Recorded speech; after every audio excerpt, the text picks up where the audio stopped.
already tried this A lot of them were tech out of once state, because but Kent they were was coming sick. home for the summer. Annie was calling in sick too. She And we don't. got hives under control. She's like Benadryl. I was like, take some pills. No, we're good. We don't have to do anything. And they're supposed to have it all worked out. So. Well, originally, we were shut off to get some big change it during the this.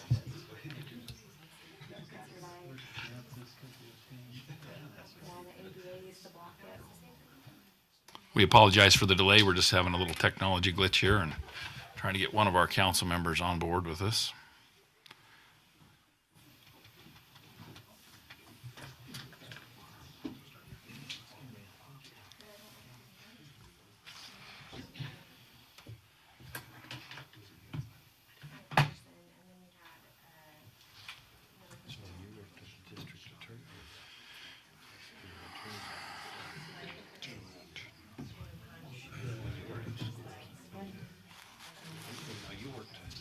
I worked for Kaysville, and I worked at the appellate court.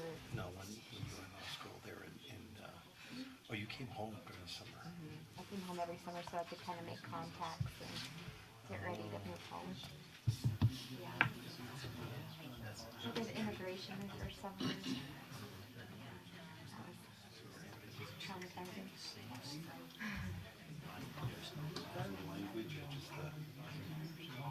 But you never win. People go home and die. There's nothing you can do about it. But then I worked for a water law firm, and that was kind of fun. Oh, you wanted to get away with it. You only had one position. And there was people who had simple or kilos or simple or semi-arrays, which is like a dentist's office. Yeah. And they don't. You're supposed to offer to your employees, but a lot of times they don't. And so then they come back and sue. And so they go like Washington, Idaho, Montana, that whole area. Yeah. And it's just Yeah. like, I mean, I understand that, but it's just like, They're struggling. I mean, if you can learn it, and they need people, that's all they need. more because it's cross between the county Yeah. and you really know the risks of retirement. It's like tax attorney It is. or tax attorney. Yeah.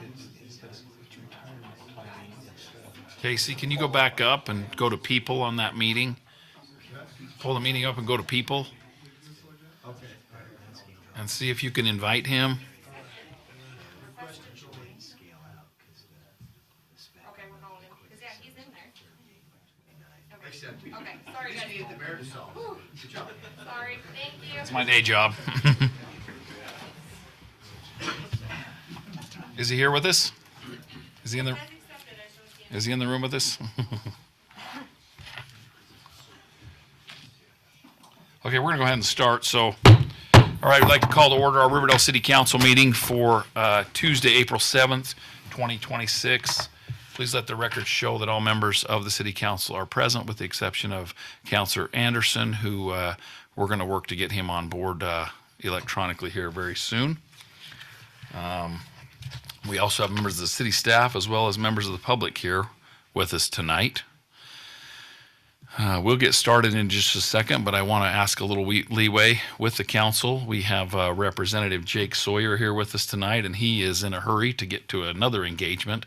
And it's probably more of a presentation than an action item.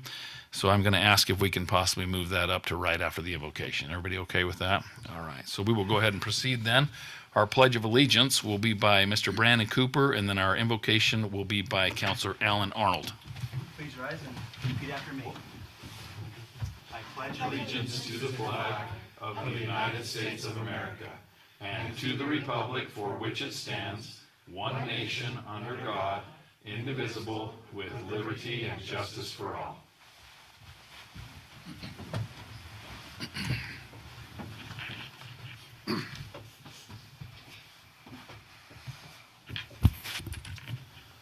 Our Father in heaven, as we bow our heads before this city council meeting, we invite thy Spirit to be with us, to help and guide us as we create the community that we live in, that we have an acceptable place for our residents and our visitors to come to and be a part of.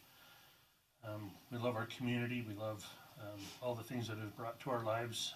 We ask that thou would impart the blessing upon those that come here, that they understand what Riverdale is and that they treat it with respect and bring health and happiness to all of us. We're grateful for the employees of the city.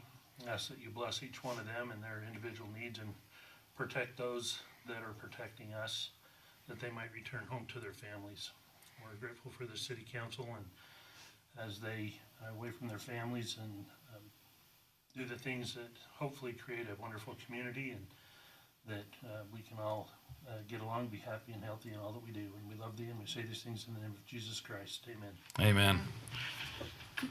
Thank you, Councilor Arnold. That was great.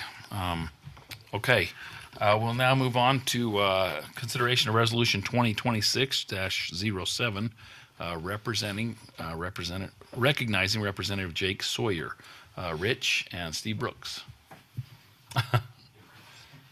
You're on the agenda, Rich. Part of this. Sometimes you just need a win.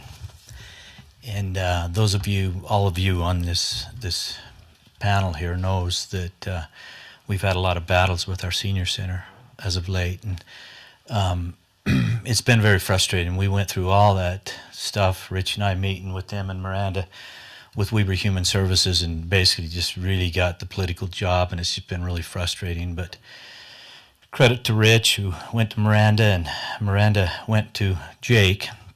Jake is not even our representative, but he went to the legislature this year and worked hard on our behalf.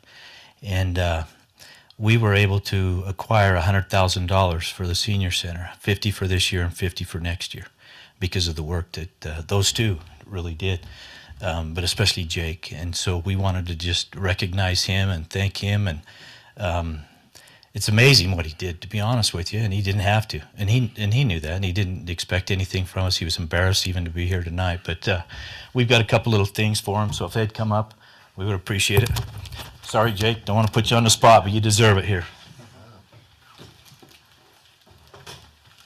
Mayor, you want to come in? Yep.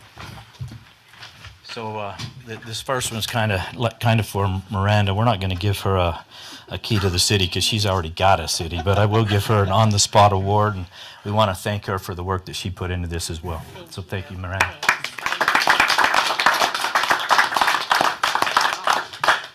And the second one that we have, and I'll have the mayor present this, but this is to Jake. This is just a key to the city officially for Riverdale, even though you don't need it, you don't really care, but we thank you for it. We've also gotten you a little lapel pin for Riverdale City. We'd love it if you'd wear it down at the legislature and brag for us, even though you don't represent us directly, but we'd love to have you pick our city up. So thank you, Jake.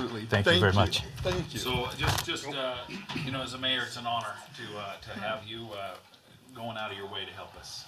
We have two great representatives that have done a great job for us, but to have you step in and do something so fantastic, and I don't know if you have bigger aspirations, or maybe you'll have keys to a lot of the cities hanging on your walls, but maybe the key to the state, who knows? But anyway, we just appreciate it, and you've been so responsive, and you've done a great thing for the citizens of Riverdale and all of Weber County. This is a regional facility that benefits all of Weber and even Davis County. And so just kudos to you and great job. We just couldn't be more happy. And so this will be something you can hang in your den or in your office and look at it with pride. So thank you so much. You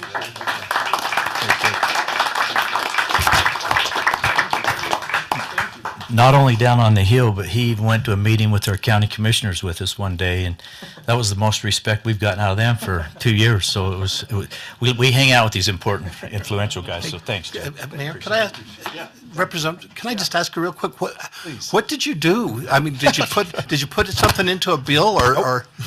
I took a phone call. The credit absolutely belongs to these two here. Ooh. But no, because to shake any money out of those people down there it takes an act of Congress, no pun intended. But what did you do? That's impressive. Sorry. No, I'm okay. Sorry. Thank you. I just took a meeting with Miranda and Rich. I heard the situation that was going on and knew that something just needed to be done. So probably naively, I said, sure, I'll give it a shot. And I just put in a request for an appropriation for $50,000. I think we spent a lot of time going over what that would look like, what that right number would be, and if it was a one-time appropriation or if it was an ongoing appropriation, and what that would look like for the city. And I just started talking to everybody down there that I could and telling them what was going on in Riverdale. And why the senior citizens need this center. You know, I've been in there a number of times. I've seen the work that these guys are doing. I know how much Miranda and Rich care for that center, and I know how much they care for every senior that goes in there. So I spent my time, all of my bills died this session, which was a good thing, which meant that this was my number one priority. And I spent my time talking to everybody that I could. And like I said, we put the RFA in for $50,000. And by the time the last day of the session came, we got a report with all of the financial documents on there and what was going to be funded. And I texted Miranda and I said, I think there's a typo on this statement because it says it's $100,000. And as hard as it is to get money out of the state, try getting them to double your request and see how hard that is. And so I walked up to the speaker on the dais and I just said, is this right? He said, absolutely. He said, you showed what Riverdale City needs. They did the work to show what Riverdale City needs.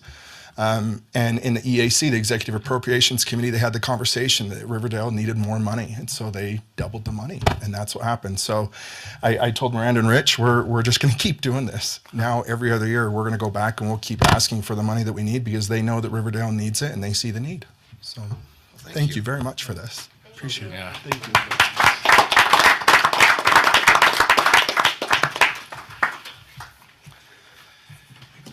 We're going to excuse Representative Sawyer because we know he's a busy man, and we appreciate him taking some time out of his schedule to help a city that's not even in his district. So What district is he?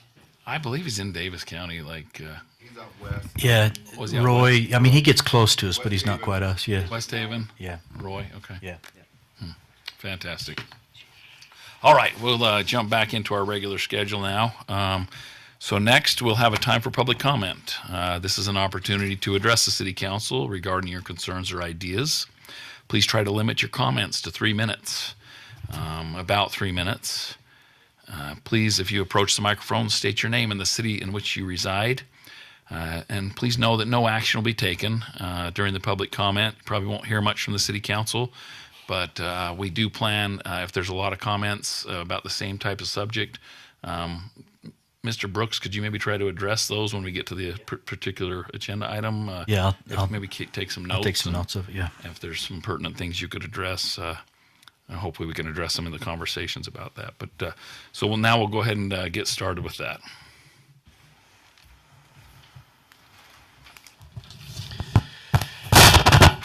Sorry. Good evening, everybody. It's always a little bit odd for me coming in here, as I was saying to Mayor Mitchell. It's a combination of about 30% nostalgia and about 70% PTSD trauma response. So thank you for your service. I know what you guys are going through on a daily and basis and at all of your meetings. It is work. When people ask me if I liked being on the council, it's a qualified yes. As I explained, that it was good to make a difference and fight for what I believed in. It just was not always pleasant and not always enjoyable. So again, thank you for your service. My wife and I moved to Riverdale 27 years ago. We found ourselves here shopping for homes, and as we were driving down the street, we saw couples out walking with strollers. We saw well-kept yards and kids on bikes, and this was the sun was going down. This was in the evening, and we thought, this is the kind of place we want to live. This is what childhood was like for me. And so we moved here, and we've loved it ever since, and we've been actively involved in the community, whether volunteering at school or coaching youth sports or church groups, scouts. I was a delegate to the Republican Convention and serving on the Planning Commission and City Council. I believe in the free market and in property rights and in minimal government. And as a delegate, I was reminded of the difference between a representative republic and a pure democracy. Instead of the chaos of the layperson trying to make all the laws, we vote for and elect leaders to become experts on the issues. And so I can't stay tonight, so I'm going to trust you guys to stick around for the sausage making in the room where it happens. And thank you for doing that. As a counselor, I always wanted to be the type that made my decisions based on what was right and what was best for the city, and not necessarily what was popular and what would get me reelected. And I think that's the kind of leader we need locally and nationally. 44 South, ever since moving here, has been essentially Riverdale's main street, with a residential down both sides. Our parades are there in the summer. We have our bike lanes there. There's constant neighborhood use, and it's been buffered from the heavy commercial of Riverdale Road by higher density housing and lighter commercial uses, and that's the way it should be. That is good planning. And the Planning Commission understands this, which is why I understand they voted for an unfavorable or negative position regarding the request to rezone the property on the southeast corner of 4400 and 700 to commercial to allow a car dealership. I hope that you will not override the the Planning Commission out of concern that it's a popular thing to do. And a Facebook discussion, Mayor Mitchell, with all due respect, said that he thinks that more people would feel concerned about the raising of property tax that might result than about the loss of the residential use for that. And while I disagree about the numbers, I still do understand his concern. I know that as a counselor, I constantly heard the refrain, don't do anything that raises my taxes, don't do anything that raises my utilities. And that hesitancy as a politician, of prioritizing the bottom line over all else leads to fiscal insolvency and deteriorating conditions for the city. Mayor Burrows and planner Randy Daly's approach to land planning was short-sighted. They were focused on tax generation at the expense of the quality of life and community. They leveraged RDAs and other developer and business incentives to effectively lure massive amounts of commerce to Riverdale, particularly including auto dealerships because of the disproportionate sales tax that they generate. This enabled the council for years to avoid the unpleasant and politically unpopular vote to raise property taxes. Meanwhile, communities like Washington Terrace missed out as they saw their property taxes raised in order to cover expenses. They cried foul, saying that this was a predatory land use policy, and the state agreed. They determined that the cities surrounding the cities with higher business proportions like Riverdale should share in the revenue from the sales tax. Riverdale, of course, appealed and was able to achieve a Band-Aid solution with sunsetting periods where the sales tax could be used for a time. Presumably, the reasoning was to modify our tax structure and our business to residential ratios and to find ways of becoming solvent without that sales tax revenue. But Riverdale City had made a mistake in putting so much into commercial and specifically car dealership. And instead of using this time to restructure, why does the city now propose to continue down this unfortunate path of pursuing more dealerships, of pursuing more commercial, of exchanging or rezoning residential land into commercial? The land use decision should not be about what makes the most money for the city. It should be, you are elected to represent the principles of what makes Riverdale a great place to live. And I can give you a hint, it's not car dealerships. And so now what should you do? We can lose our residential areas to commercial, to developments, and become nothing more than dealerships and retail stores. Our children will have to go and live in surrounding communities or further, while those of us who still live here will end up like Carl Fredrickson, the widower in the movie Up, living in isolated islands of once vibrant residential neighborhoods that were eaten away until the character that once made Riverdale a great place to live is gone, and no amount of helium balloons will save us. Or you can fight to preserve the nature of the community we love for us and for our children. Thank you.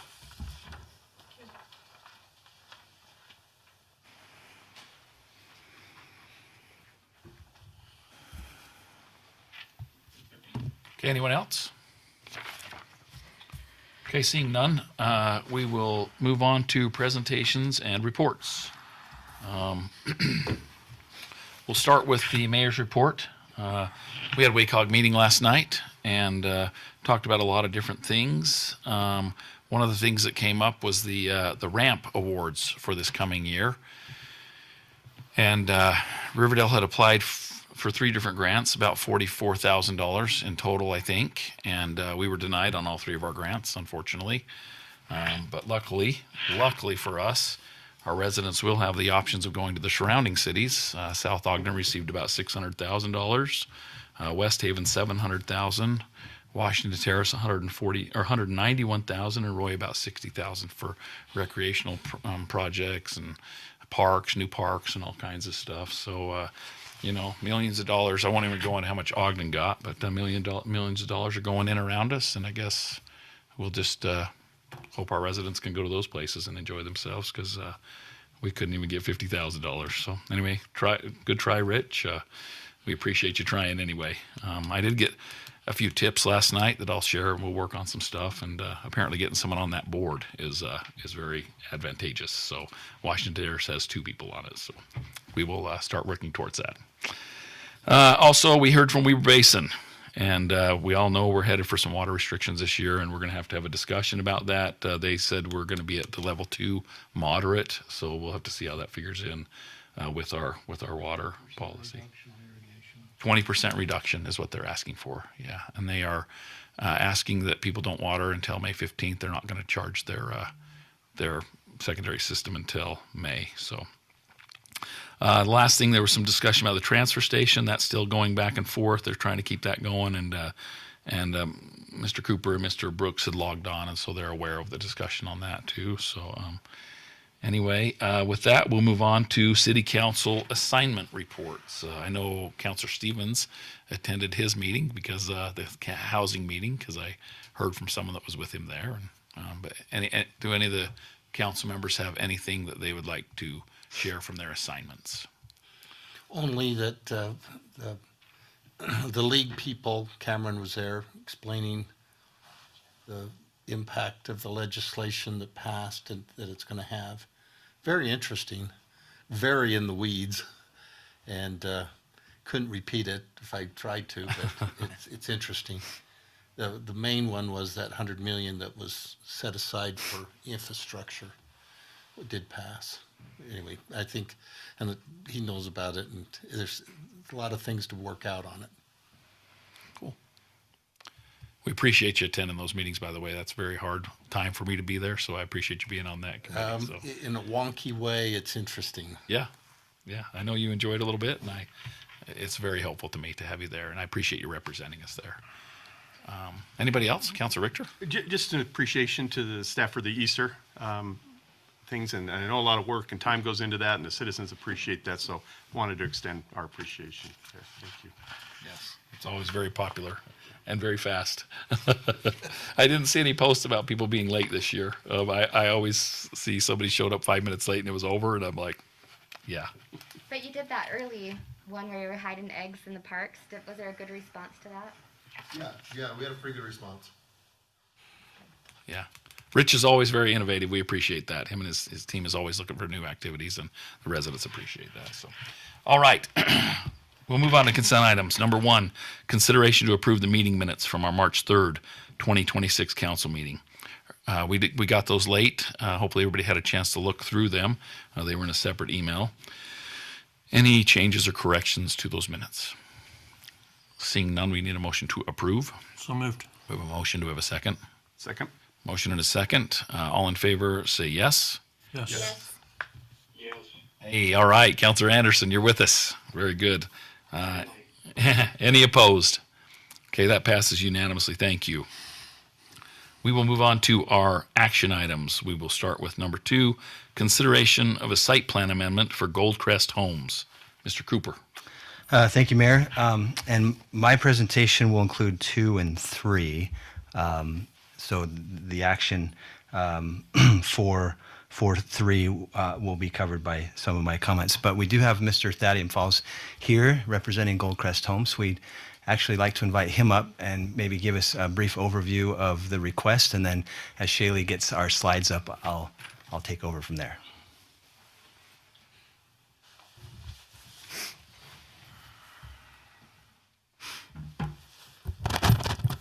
Good evening, Council. Pleasure to be here tonight. The reason why we've submitted our application for an amendment is regarding some circumstances in which we discovered during the improvements of the development. We've been moving swiftly. Majority of the infrastructure has been installed. We're looking to finalize the landscaping and an open space portion, and while working through the detention pond and the construction thereof, we discovered that while installing the pond to plan, that there was an infeasibility regarding one of the amenities that had been proposed, which was a sidewalk trail that went around the detention pond area. In fact, the sloping of the pond has been designed to go up to the border of the open space area. Once was recently proposed an area in which a sidewalk trail would go around this detention pond has been deemed infeasible to construct because this was an active amenity and something that we believe brought value to the community. We reverted back to the HOA association, outlining this unfortunate overlook in an amenity that had been committed, and proposed to them, along with collaboration with city staff, other amenities in which we could substitute this trail and provide an active amenity that would bring recreational opportunities to current residents in the subdivision. The currently proposed amenity to replace the sidewalk trail is a playground for kids to recreate that comes in at a similar monetary value, if not a larger cost than what was originally approved from a sidewalk trail perspective. But we believe this to be the best substitute in an area that will promote more recreation and congregation amongst the residents. Happy to go over it further if there are any questions, but from a high level, that's the situation that we're representing tonight. Okay, seeing none, we'll turn it over to Mr. Cooper. Thank you. And Shaylee, my clicker doesn't work, so I would ask that you advance the slides for me. Thank you. Go ahead, please, off the first one. There we go. Okay, so thank you, Thaddeum. That was a good overview. As it's stated in your packet and on the agenda, this is being treated as a site plan amendment, given the changes to the site plan from the approved site plan, as well as an amendment to the amended development agreement, because there was some language in there that required some of these amenities. And so we felt like there would be two actions before you tonight to respond to the request. You're all familiar with the project. The original subdivision and site plan was approved in 2023 on August 15th. And then you all approved the first amendment to the development agreement, which revised the original plan and some of that language. Go ahead, please. Next slide. Oh, there we go. So this is the map this is the site plan of the open space area where all the amenities are included. That was approved in 2023. So this is the original. You can see that through the retention pond, the sidewalk kind of navigated at the bottom, and then it surfaced and tied to the sidewalk on Universal Street, as well as to the dog-friendly facility on the backside there. Go ahead, please.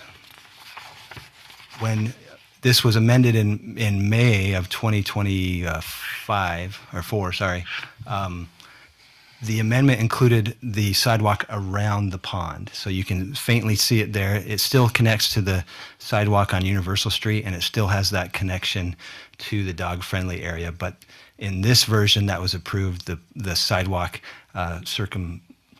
navigated around the actual pond. We felt like that was actually a good change, more usable, especially when the pond was full of water. And you can see also in this map that the athletic court was given the option of being next to the pickleball court there on the I guess that's the north side of the project, or an option to put into the open area on the other side. Go ahead, please. And so now, based on what Thaddeum has told us in terms of how the pond was constructed and some of the oversights related to the grading of the wall and the tie-in of the liner and the property lines, it's necessary to amend the plan again. And their proposal is that the sidewalk goes away in its entirety, that it's replaced with a playground amenity, and that the actual retention pond itself changes from being a vegetated area to all gravel, and that's important to ensure that the liner is protected and held in place. Go ahead, please.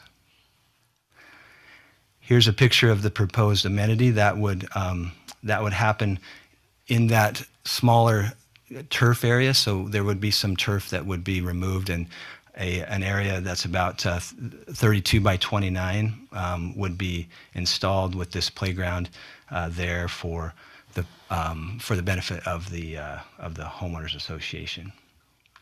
Go ahead, please.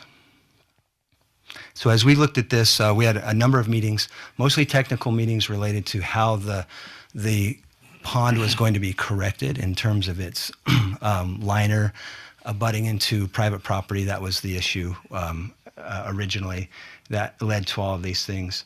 And so from this proposal, there would be a reduction of about 1,300 or 13,400 square feet. That's essentially that retaining pond. The original two plans had vegetation installed in it. This would change it over to just rocks. And so there's a little bit of a concern there. The vegetation was just an overseed. It wasn't a playable turf or anything like that, but it was vegetation that helped with the aesthetics of the environment. And then there is a small loss of turf in the tot lot area. Again, that's really the only turf in the whole subdivision is where the tot lot's going. And so if they put the playground there, they'll lose a little bit of turf. I'm not sure if that's a big deal, but I wanted to make sure the council was aware of the trade-offs there. And then we've asked the developer to propose a solution that would replace the amenity, not cost for cost, but value for value. There is, I think, value in having a connected sidewalk, whether it runs around the pond or in other locations that connects the play area to the public sidewalk. It was in a manner that allowed circulation, so it could be kind of a health and wellness amenity. So we wanted to make sure that there was value for value, and they've proposed the tot lot as such. So that's really our analysis and our presentation. I'll turn it back over to the council for any questions for me or Thaddeum. Okay, any questions on the proposal? Councilor Arnold?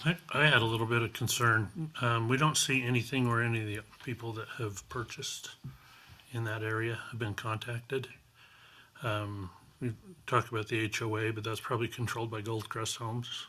The HOA is controlled by Fieldstone Homes. Fieldstone. And we approached Fieldstone, and they took it to their board, their management company. They ran evaluations considering which amenity would likely benefit the community in the long run, and that's where a couple of other suggestions were presented, but they felt strongly that the playground would be the best amenity. And I'm not aware if any of you have gone through the subdivision as of yet, but there's a number of young families that I think would greatly benefit from this type of amenity that being proposed. So I go through it all the time to see how it's coming through, and I think, I mean, we just talked, Mike just gave us a thing about how we represent the people, and this community, I mean, doesn't, like, I don't see it. The only thing I see is that, I guess, Fieldcrest isn't taking care of the public street side. You know, it's not finishing anything with the sidewalk or it's letting the weeds grow and all that kind of stuff. But the people that live there, what I've had a complaint in the past is with these planned developments is that the people who live there don't control the homeowners association. They're under a homeowners association, but it's usually like Fieldcrest or Richmond American Homes and all that kind of stuff, and they're just subject to the homeowners association. It really isn't a homeowners association, and I have a problem with us making a change. I don't know how many of you have driven that development, but without talking to some of the people that live there and see, if they're saying, well, yeah, the management company for the people who control our homeowners association, who I would bet if I went and knocked on all the doors, couldn't tell me who that is. They couldn't give me a name of a person or a phone number. And so, I mean, I just have an issue changing stuff like this without talking to the people that are in that planned community. Councilor Hanson? I think a playground is always a good option for a small community like that with young families. I think my bigger concern would be the angular rock mulch that's going in. And I understand that part of that is to help maintain Fluffing. yeah, the sloughing. But that because of the change in the landscaping, there's also nothing keeping kids or people from still walking through that area and causing the sloughing and then damage to the pond itself. And so I guess that's my concern is, does the liner go clear to the edge of everything and there's just no way to put up even decorative grasses or something that would deter people from entering into the area? And Very good causing question. issues? In the landscape plan, it does show some vegetation between or amongst the park strips and etc. As the pond is designed, the liner is intended to go vertically down before the property boundary. You're spot on with the reasoning for the rock. This is what's been recommended by both our engineer from Ensign and the city's contracted representative, Todd Freeman. Regarding additional barriers, there is a perimeter fencing along the north, or what would be considered the east and west sides of the pond. But as to additional vegetation, there's just unfortunately not sufficient space at the time for that. There's a detail in your packet, I believe, that shows how that liner is to be installed. And I believe, Shaylee, if you scroll down, there might be one here. Oh, no, never mind. I It's in saw your it. it's in your packet. It essentially goes right to the property line and then tucks straight down at the property line. Okay.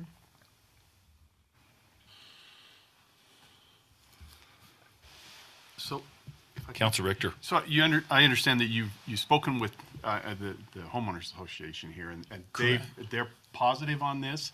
That's your representation anyway. Yes, I think I Councilor have. Arnold was kind of wondering, how many of the individuals have participated in that?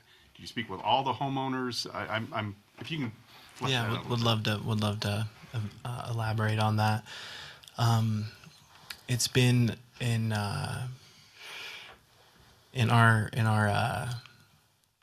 I'm looking for the best word here. In our experience, very seldomly can you ask a horse to lead you to water. And in some occurrences, it's better to direct it and ensure that it gets there safely. The challenge with approaching the residents without an approved amenity or something the city would be willing to support is that there could be a number, let's say a percentage, 50% could like one proposed amenity, 50% could like another. They might not understand the maintenance that goes into these long-term items. They might not understand the costs associated or the impact and appreciation that it could bring to the community. When we first realized that this was an item that needed to be considered, we went to Fieldstone Homes and put in a significant amount of consideration as to what would be the best solution that we could inform the residents of preserving that long-term kind of value that Brandon had suggested was so important. For that reason, I do have an email from the Fieldstone Homes, the leaders who are representing the HOA association, in which they currently are in place to ensure that the HOA's bylaws are enforced as construction occurs. But once their construction efforts conclude, they will be passing the homeowners association responsibility on to the actual residents. I was actually on a call with Brett Woodland, the VP of Development for Fieldstone Homes, and in one of our phone calls, he was attending a meeting in which they were doing just that, passing off the responsibility of homeowners or the homeowners association to the residents. So, has door-to-door contact been initiated with each individual resident? At this time, we didn't want to go to them with ideas that might not be approved in the event that could spark negative connotation amongst the residents who might want something very varying from an amenity that kind of, based on their analysis of the community, would fit the demographic and the demand. Daddy, I have a question. So the HOA will maintain this playground, and at some point they'll replace it. And Correct.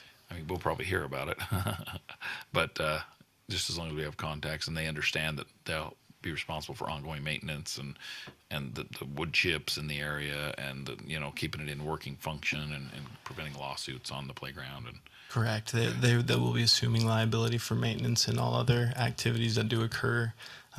In further defining the the landscape plan through this revision, we slated that the additional optional pickleball court would be instituted. For that reason, we saw a lot of kind of sports recreation activities for an older demographic. The HOA felt that this playground area was the best way to kind of entertain the younger demographic that we've seen pretty predominantly throughout the development. Councilor Arnold. So two questions. There is going to be a pickleball court? Two pickleball courts. But it's not optional now. It's going to go in. With this revision, it was an optional athletic court.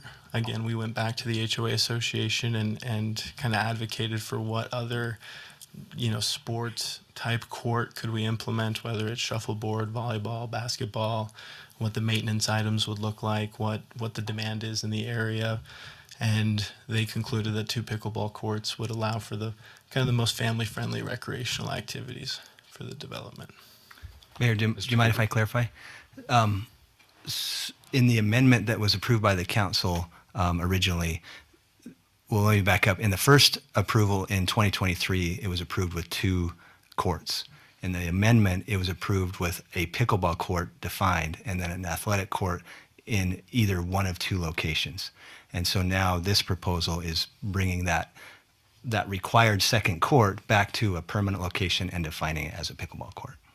And then the second question, is there a timeline of when the residents will take control of their homeowners association? That would be subject to a construction timeline in which Fieldstone Homes currently is building out the subdivision. Phase 1, 11 units have been completed, and they're swiftly working through phase 2. I believe out of the 23 units, somewhere around 9 to 10 have at least been finished and are occupied. I would imagine that phase 3 would likely be concluded 2027 is my assumption. And in that point, I can't speak on behalf of Fieldstone Homes, but I would imagine that around that time is when the homeowners association would assume full responsibility of governing their own community. Normally in the bylaws, there's a percentage of occupancy before it changes over to owner. But it's what it's But it's based off of the subdivision. yeah. if And it's what's built happened in the past is the ownership or control, not ownership, of the homeowners association just hasn't gone to the homeowners. I believe Richmond American Homes still is controlling the Coleman Farms. And it's normally outlined in the bylaws. It's 90%, I believe, in this one. We receive a copy. There's actually a number. Once it's 90%, they're going to. I believe it's 90%. Okay. We receive a copy of the CCNRs, we review them and approve them, and then based on our ordinance, it's required that the HOA, despite its makeup and ownership, in perpetuity, reports back to us yearly with their financials and with their makeup. That's not been enforced, unfortunately, but we're working on that with some of the So changes. it's on our end with the enforcement, not the people building the subdivisions. Yeah, it's all in the agreements that they're required to make that reporting, but again, it's something that needs to Be enforced. be enforced or needs to happen, and we need to So it's- have it's something on our to end. monitor it. Yeah. Okay. Any other comments? Are we going to do both of these at one time? We'll or- do one at a time, I think. And I can speak to the agreement a little more if you'd like me to before you take Let's action. decide if we're going to do let's decide if we're going to do the plan amendment, if that's okay. Yeah. Happy to speak to anything else that asked. Mr. Anderson, you're still with us? I am. I should say Councilor Anderson, thank you. Just make sure you speak up if you have anything. Councilor Arnold. I would move to approve the site plan amendment for Goldcrest Homes as stated within the packet. Okay, we have a motion. Do we have a second? I'll second. Motion and a second. Ms. Nay, will you please poll the council? Councilmember Hanson, Yes. Councilmember Richter, Yes. Councilmember Anderson, Yes. Councilmember Arnold, Yes. Councilmember Stevens. Yes. Okay, that passes unanimously. Very good. Well, that gives us the opportunity to move on to number 3, the amended development agreement. Mr. Cooper. Yes, thank you. So this is in your packet. I don't have any slides on it. It's a simple amendment documenting the changes that were just approved in the site plan. So under Section A, there's a detention pond modifications that show the detail that they've proposed, which we have accepted. There's the removal of the perimeter sidewalk trail in that plan, the installation of the playground, and then the landscaping revisions that come with that. The proposed plan is attached as an exhibit, so that shows exactly what they're proposing, and that'll be part of the amendment as well. Okay, any further questions? Oh, in the agreement? It's in the plan. Any further questions on that, Councilor Arnold? So is it 100% fenced in? It would, if I had to give a percentage, it'd be closer to 75, 80. The detention pond area, correct? Right. Correct, yeah. Is that typical?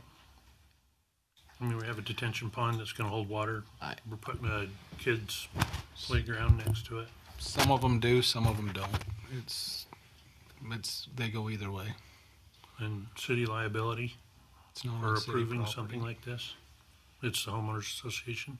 So they're designed to be drained out within 2 days, so shouldn't be long-term holding water. As long as they can backflow for 2 days, we'll be all right. Yep. This one is actually not a retention like we typically do now because of the well protection zone. It is only detention, not retention, where it drains into the ground. So it just has an orifice in it that slows down the release, and then it gradually releases it out of the pond. So it's not like some of the ones, what we typically do now due to state code, we have retention where they hold water for up to 2 days and let it soak into the ground. This one has a liner and doesn't do that. So as the storm mitigates and slows down, the water just slowly goes out the orifice until it's all the way drained at the end of the storm. So it's not designed to be a long-term holding like the retention is. And we're good. The city has no liability. Mr. Brooks, We always have the attorney? liability. Yeah, we're always going to take some liability, but this is technically private property, so, and we've done everything we can do by the book, so I think we're as covered as we can be at this point. Thaddeus?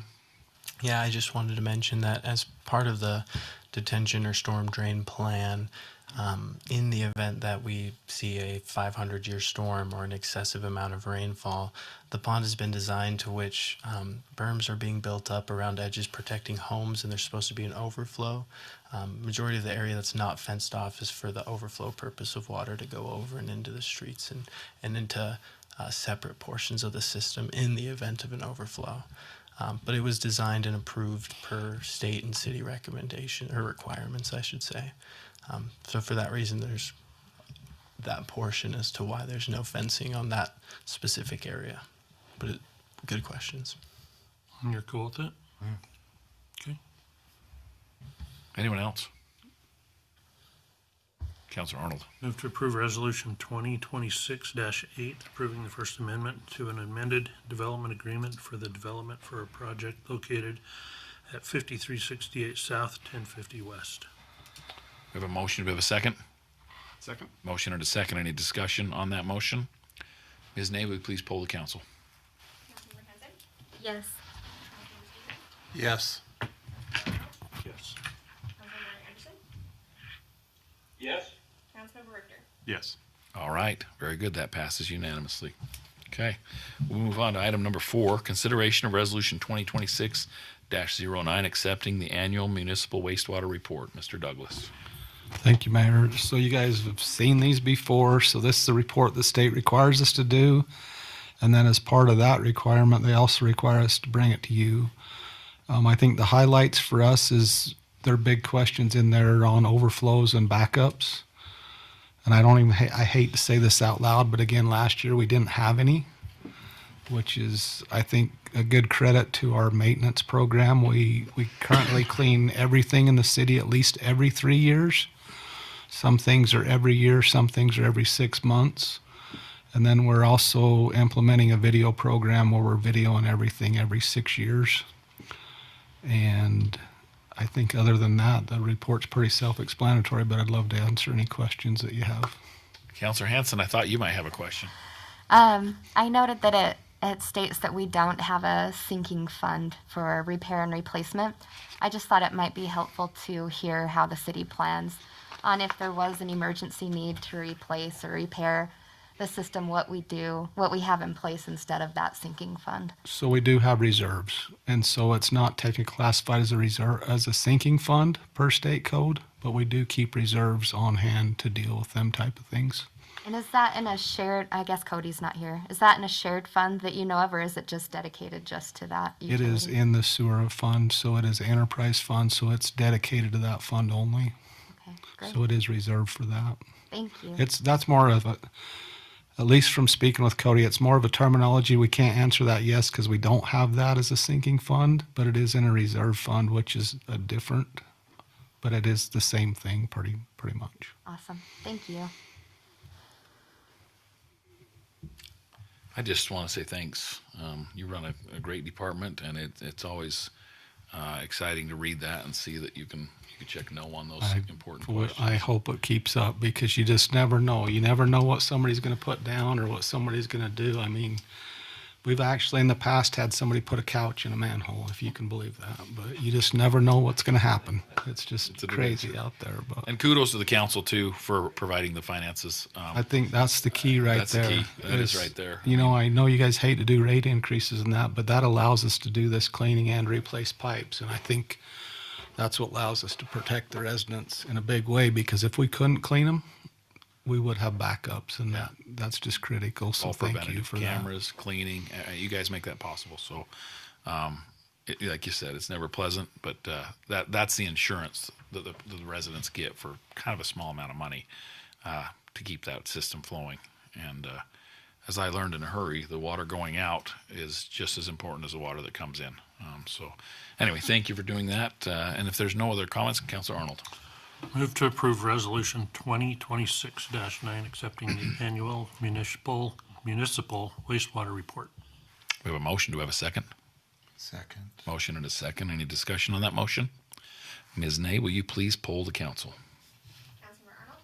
Yes. Councilmember Stevens? Yes. Councilmember Hanson? Yes. Councilmember Richter? Yes. Councilmember Anderson? All right, that passes unanimously. Very good. Let's move on to item number 5, discussion regarding removal of park strip at Riverdale Park. Mr. Douglas. Thank you, Mayor. So this is in front of Riverdale Park. I think she put a picture in the packet there. We've kind of did the landscaping in front of Rich's and in front of the fire station. Our goal's been to take out some of the non-used grass, try and lead a little bit by example for what we're asking residents to do and park strip grass just really isn't used, and it's also hard to maintain. So we'd like to our goal is to kind of move that down into that bigger park strip there, do in front of what we call the boathouse. That's that storage shed there. But then also we have kind of that old dilapidated wood sign, and we'd like to take in the middle of that park strip and put in one of our, like the rock signs that we did in other areas, and put that in there with a flower bed around it and kind of just improve the amenity. So when you come down Parker Drive, you kind of see the sign. It kind of looks nice and sharp out there and continue with the same colors. We put money in the fund every year to do some water conservation, so we have the money in there to do it. We also will probably use some ramp money that we have setting aside for the sign and that. I just didn't want to go do it without speaking with you guys and seeing if you guys was in favor of that or if you'd rather do something else there before we continue on. So it's just more or less a discussion item to present it to you and see what your thoughts were. Any questions or comments? Councilor Hanson. I'm excited about this one. I've actually had multiple people ask about, especially after we did the drought rates, that how are we doing that when we were still watering our big park strips over by the park. So I think people are really going to like the update to that and the water savings. My question, of course, is you mentioned putting in trees.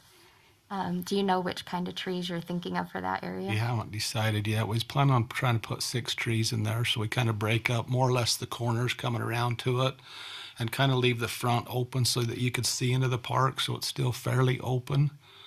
But we haven't made a decision on which trees yet. And then we'd have, 75 or so plants in that area, smaller varieties. But I think it's important to leave it open and visible too, both for just aesthetics and safety so people can see in there. I think if we make it too closed in, it could cause us other issues. And I think as a police drive by and that, it's nice to be able to see in there. So we'd try and use stuff that's low and also stuff that's maybe a little taller on the trees so that the visibility stays good was kind of our goal. I think that'll be great. I like the green vase alcovas. They kind of grow up. And kind Send of, me some emails with thoughts. whatever you think. I think it'll be great. So Okay. Thank you. I think every tree I've found so far has them. So hopefully we're far enough away on that. We don't have sidewalk there. So Yeah. Mr. Brooks, is this just a consensus item, or are we approving, like, there's no dollar amount associated no, with it? Or? the budget's already approved and that. I just wanted to get some thoughts. Like if I Okay. get a thumbs up or thumbs down, I'll All right, how we thinking, everybody? I like it. I like the idea of putting the sign there. I think, having that, because I was just going, oh man, just replacing, with Xeriscape is boring. But, doing a variety like you've described, that's great. Yeah, you do a good job, and I think it shows the residents that it can be done nicely. It's it's big savings big in piece of water. water. Somewhat, Yeah, that's a but big it's- piece of grass, and it's not used as grass should be used. Like you don't see people on it; they're not playing on it. And we're asking people to do it, right? Yeah. So I think we've done quite a few areas now. If you look at the senior center, the community center, we've done in front of the Lions Club Park there.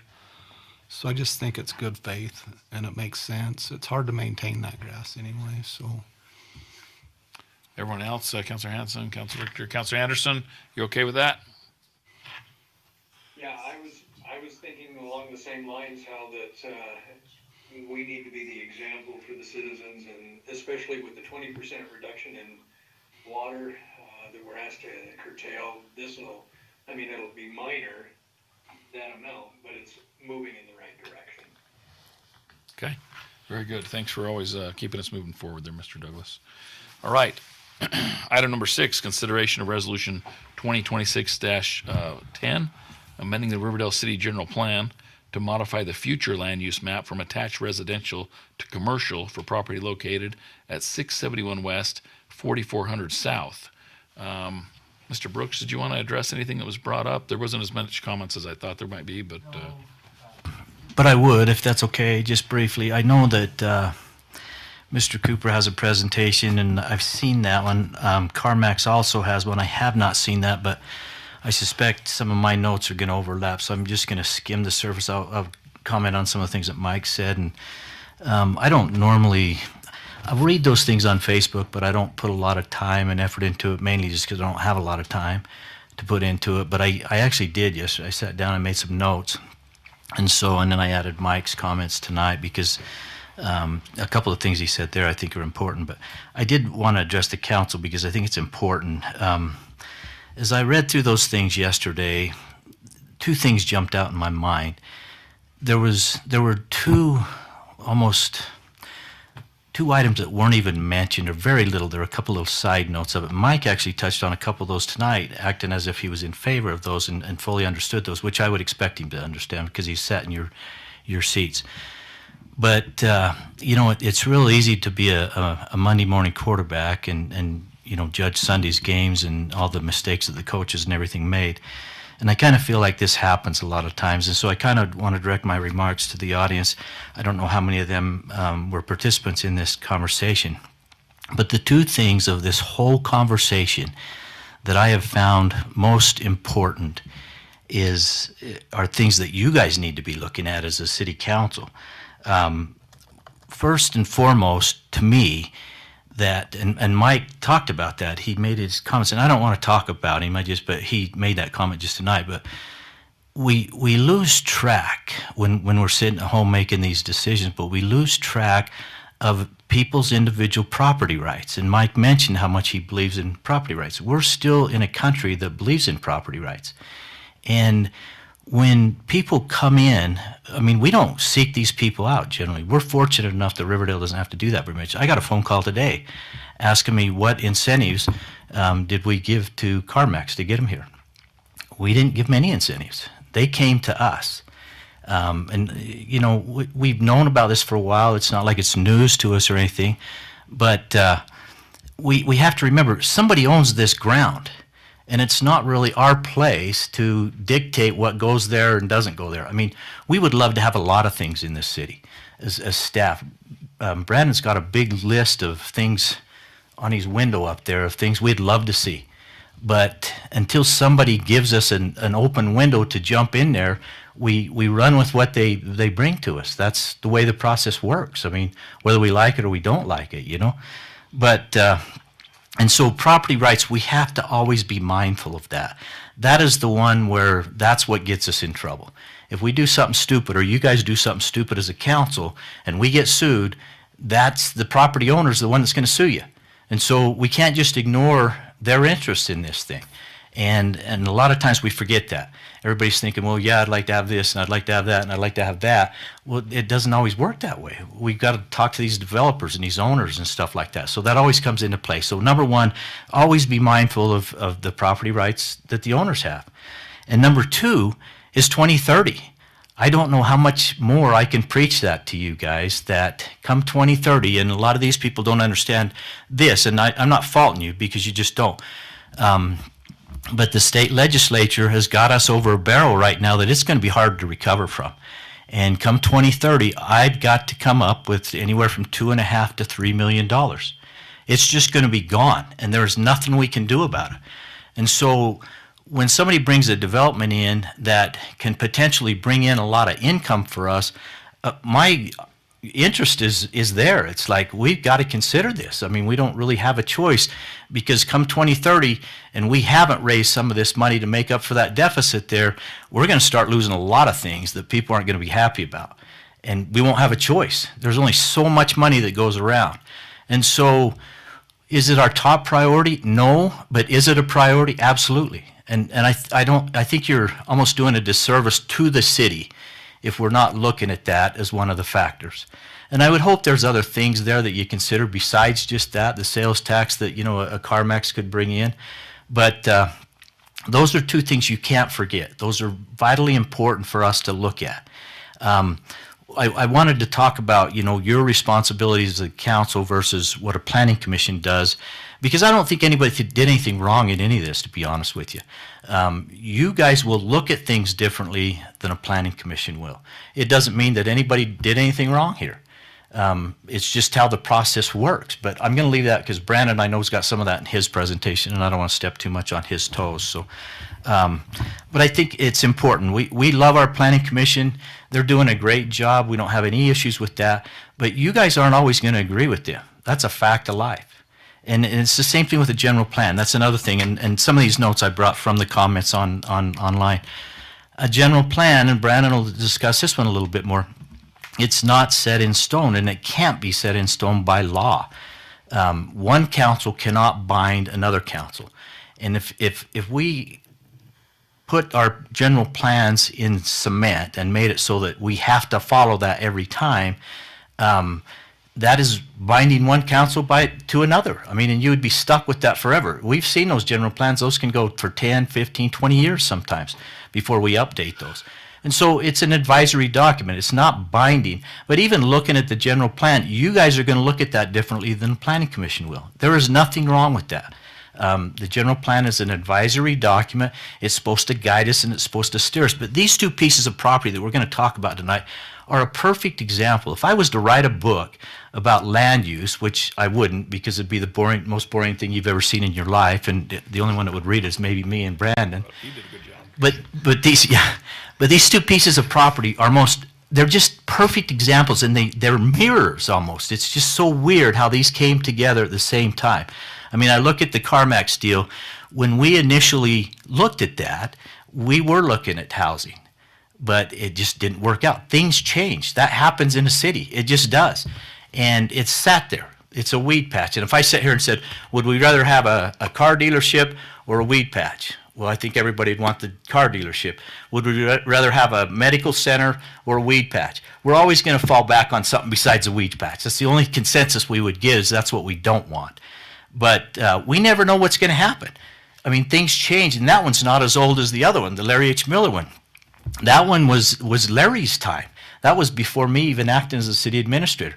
We started that one off almost the same thing. It was just the exact opposite. Initially, we were looking at that as commercial. It didn't work out. We tried. It wasn't like it was, something we didn't do, but we just didn't get any buyers for it. And so then when we get something that comes in that fits, and you look at that situation, on both ends of that one, you've got residential. And then you pinch this one right in the middle. Ironically, it's a little bit different. It's not the high-rise, high-density on the one side. It's kind of a middle zone. And then you have residential, just single-family homes on the other side. It fits in there perfectly. A backdrop against a hillside. It's somewhat difficult because, and I think this is where the commercial just didn't happen, is it sits back in there and there just weren't any buyers. We tried. We worked on that one. I worked on that one. Larry worked on that. We all did.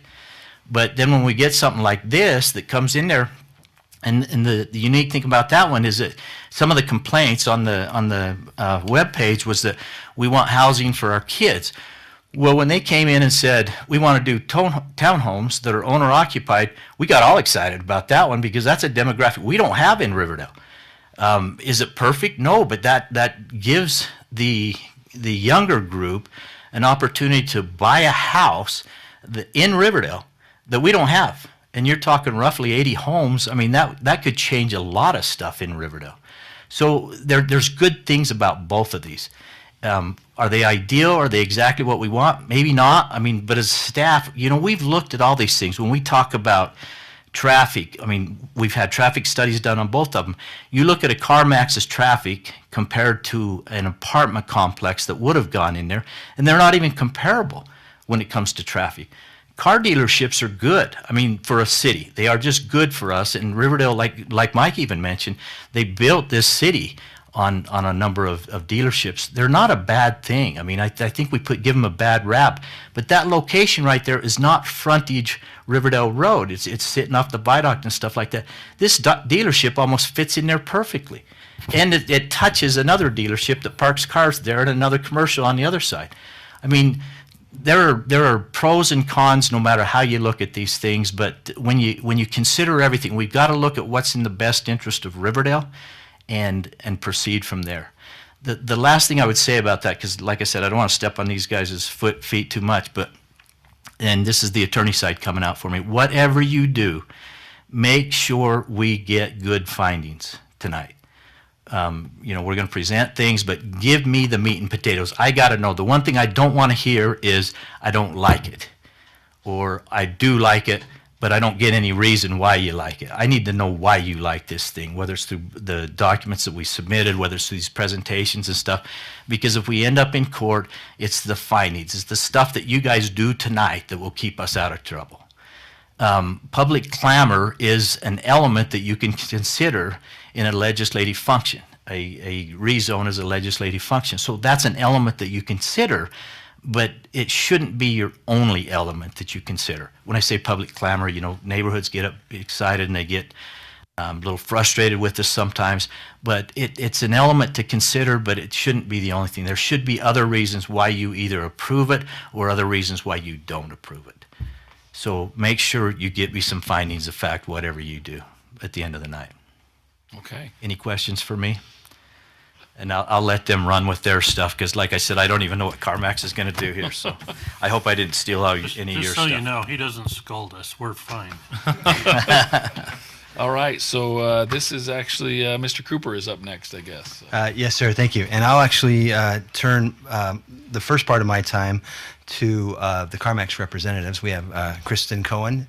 She represents the consultant, and Mr. Paul Toms from CarMax. Good evening, Council. Thank you so much for allowing us to be here and provide our presentation tonight. We're grateful and humbled to be here in this wonderful city and getting to know you and your community. My name is Kristen Cowan. I work for a company called Centerpoint Integrated Solutions, and we are CarMax's nationwide development partner. And I'm happy to also have Paul Toms, who's one of CarMax's real estate managers. We work hand in hand on projects across the country. And I'm going to let him talk a little bit about CarMax before I go into the more of the land use side of the presentation. Hi, good evening, Council. My name's Paul Toms. Very nice to meet you all. We can go ahead and take it to the next slide, give you a little bit of information about CarMax just generally, and then we can talk about the project specifically.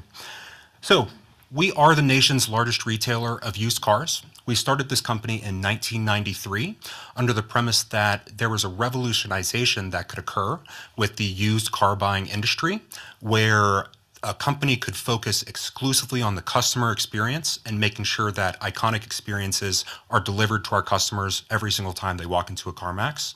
With that focus, we have been able to grow to over 250 stores in 41 states. We have over 30,000 associates nationwide. In our last fiscal year, we sold over 1.3 million vehicles through our combined retail and wholesale channels. And then also for our last fiscal year, we did about $26.35 billion in revenue. So definitely a substantial company with a lot to offer the local community. Next slide. So CarMax is known as a best place to work in the United States. Employee retention and growth is absolutely paramount for us as a company. There's a reason that we've been named in Fortune's 100 Best Companies to Work for 22 consecutive years. We truly care about our employees. When you become part of the CarMax team, you absolutely are valued, and we make sure that you have a great experience no matter what. We really shine through internal training and promotions. So I can't even tell you how many stories I've heard of someone who started out on a sales lot, worked their way up to be manager of that facility. It's a incredibly common story with CarMax, and it's something that we see every single day. So we have quite a few accolades to that effect. We've been on Training Magazine's Top 125 for 16 consecutive years. I've also been on Fortune's 100 Best Companies to Work for 22 consecutive years. And proudly, we did just rank the highest on that list for 2026 that we've ever ranked before, number 56 for the entire country. Next slide. So we also have an awesome organization called the CarMax Foundation, which is all about getting involved in and supporting our local communities. We do this through many ways. The first is through matching dollars and grants that our associates provide. So for example, if I gave $50 to a local nonprofit, CarMax would match that $50. Also, if I donated 4 hours of my time for, let's say, a river cleanup, CarMax would donate a proportionate amount of money to that organization as well as a match for those hours. The stores also get involved in their local communities very extensively. So one of my favorite parts of this job is talking to the store managers and hearing what they have to say about what they do for their local communities. It really runs the gamut. So you'll see river cleanups, animal shelter events, toy drives, everything you can really think of. We will take care of it. And we truly work to make an impact on our local communities in that way. Next slide. So talking a little bit about sales metrics and employment for the project.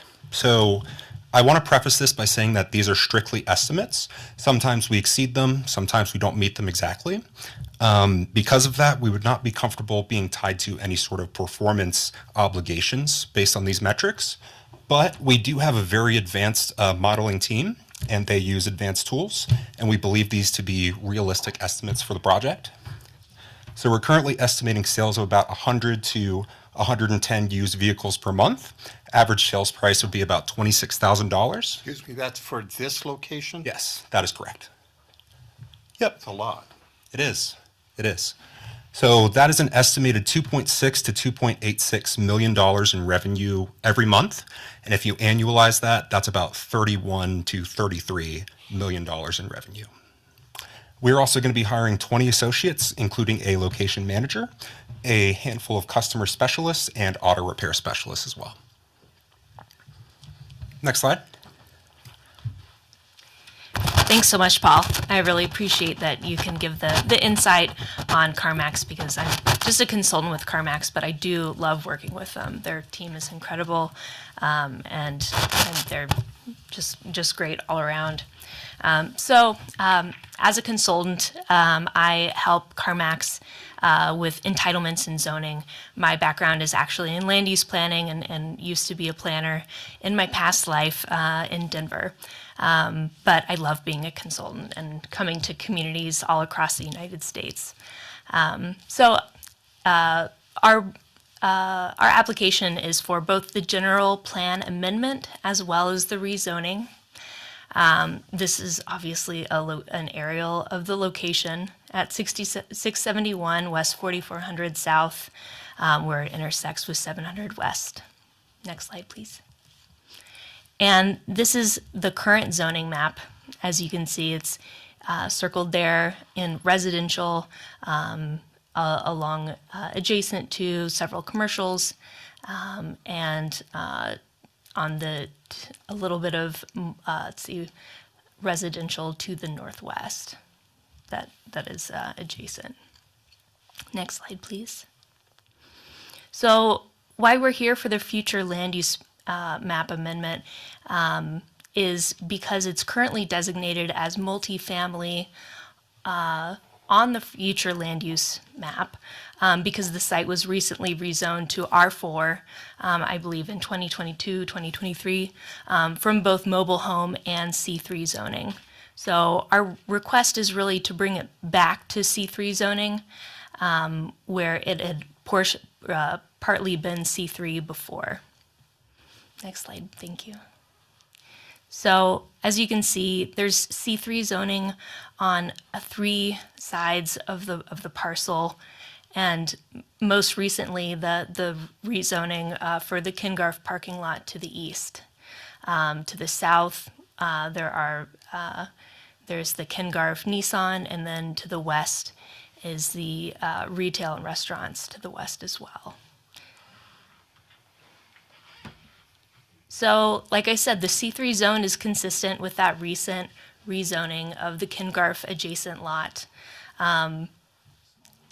The potential for the residential, from what we understand from the property owner and seller, is that it just their previous proposal didn't work financially. Especially with losing not losing, but rezoning to the right, the 5.5 acres is really just not enough to pencil out financially a residential development, unfortunately. Along with its C3 adjacent zoning, it really has better potential as a commercial development. Due to its location and the surrounding conditions. Next slide, please. So why does this general plan amendment and rezone make sense? Like I said, the location along Riverdale Road as well as along the railroad really make it better suited for a commercial use. As I spoke to earlier, the site already has commercial uses on it, including the Sinclair gas station on the southwest corner. That's currently C3, as well as the Kingarf parking lot. These are both on the same block across Riverdale Road, as well as the retail and restaurants across 700 West. So it really is compatible with the adjacent uses. And CarMax as a development is a great buffer. I think I've got a slide on the traffic numbers, but it creates a lot less traffic than multifamily residential.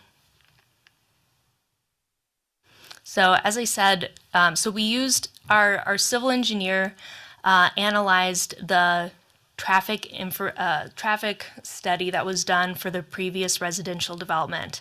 That traffic study found that peak morning and evening hour trips were between 61 and 79, respectively, morning and evening. And then using the trip generation for the CarMax, they found that total peak morning hour trips would be 16 and 29 in the evening. And that it represents a 74 and 63% reduction in traffic, respectively. After the Planning Commission hearing, we heard a lot about that being sort of the last remaining vacant land. So we talked to our local broker, and we were surprised to find out that there was actually a lot of vacant land, either that was already entitled for residential or was zoned open space that could be rezoned to residential. So whereas the proposed CarMax site is 5.5 acres, there's to the south of Riverdale Road, between those three developments, there's over 128 vacant acres for potential residential developments that aren't along the busy Riverdale Road commercial corridor. We also saw that there was an R5 application being considered by City Council today. And the seller of the proposed CarMax property is also, I understand, submitting for townhomes across to the north on 4400 South. Okay, there's so many directions in these streets. But he's going to be submitting for townhomes there soon. So there really is a lot of great real estate available for residential in other areas. So we really believe that the general plan objectives support our proposal because it recommends smart and sustainable development that places more intense development at major nodes. The plan also recommends optimizing land use designations based on opportunities and constraints. The mobile home community, you could see that as an opportunity or a constraint. It was, if the residential application didn't work out, and so the financial opportunities and constraints continue to change as time goes on. The general plan's economic development goals also seek to incentivize commercial development along Riverdale Road. And the plan also seeks to promote development of job growth, goods and services. And CarMax's reputation as a job creator and great employer really speak to that. So I wanted to talk a little bit about the site operations, how it would function. CarMax is sort of operates as a high-end retail experience, trying to differentiate itself from a typical dealership or used car lot. They have no obligation vehicle appraisals, and you can sell or buy a vehicle with them. It's supposed to be a very stress-free experience, and the site layout and operations really support that high-end experience between the landscaping and the finishes. And I'll show in the next slide, there's the site layout really helps you navigate around the site. So this is our concept site plan. So along Riverdale Road is the sales display, and that's completely separate from customer and employee parking areas for both operational efficiency and safety. So people aren't parking their cars among the vehicle inventory. There's ample customer and employee parking spaces, and the presentation lane from the sales building is where purchased vehicles are delivered. The service area is used for inspections and routine service and maintenance. That's fully conditioned with roll-up doors, so no services occurring outdoors. And CarMax doesn't allow any outdoor loudspeakers, balloons, inflatables. They really keep it a high-end display. And just have a couple pictures of conceptual renderings that our architect has done. We also have, there's a great picture of a new CarMax, I think, after this one. So thanks so much for your time. We're really happy to be here and to provide this application. We hope that you would approve our application, but we're really happy to answer any questions you may have. And thanks so much again for your time. Any questions for Ms. Cowan or Mr. Thomas at this point? Okay, that was very thorough. Thank you. Okay, Mr. Cooper, back to you. Thank you. It was very thorough, as well as Mr. Brooks' comments. So I do have some additional information we can talk about. that I think is fun. So Shaylee will get the, there we go. And let me see if this works again. No. Okay, go ahead. So a lot of this has been covered, so I'll go quickly. Yeah, and let's go quick. if you need to stop me, you can. So go ahead on this one. Steve mentioned the nature of the general plan. That was something that we felt important to bring up, given mostly for the public record. It's important for all of us to understand what the general plan is. It's a comprehensive long-range policy document. It's not code. It's not ordinance. It's not law. Next slide, please. The general plan is not something that binds us, but it guides us. And it might feel strange to amend it, especially in the case where you've had a couple of amendments come to you in the recent past. But it's typical and it's completely normal. General plan amendments happen all the time because in Utah they are not they're not zoning documents, they're policy guidelines and documents. And so that's why you're seeing a second one here, and you'll likely see others in the future. Go ahead, please. I mentioned that, evolving growth patterns, new data, those are kind of the things that have led us here tonight, which has led us to other general plan amendments as well. Go ahead. And then Steve mentioned the nature of the Planning Commission versus the City Council. And all I'll say here is that the Planning Commission, as you know, they're administrative based.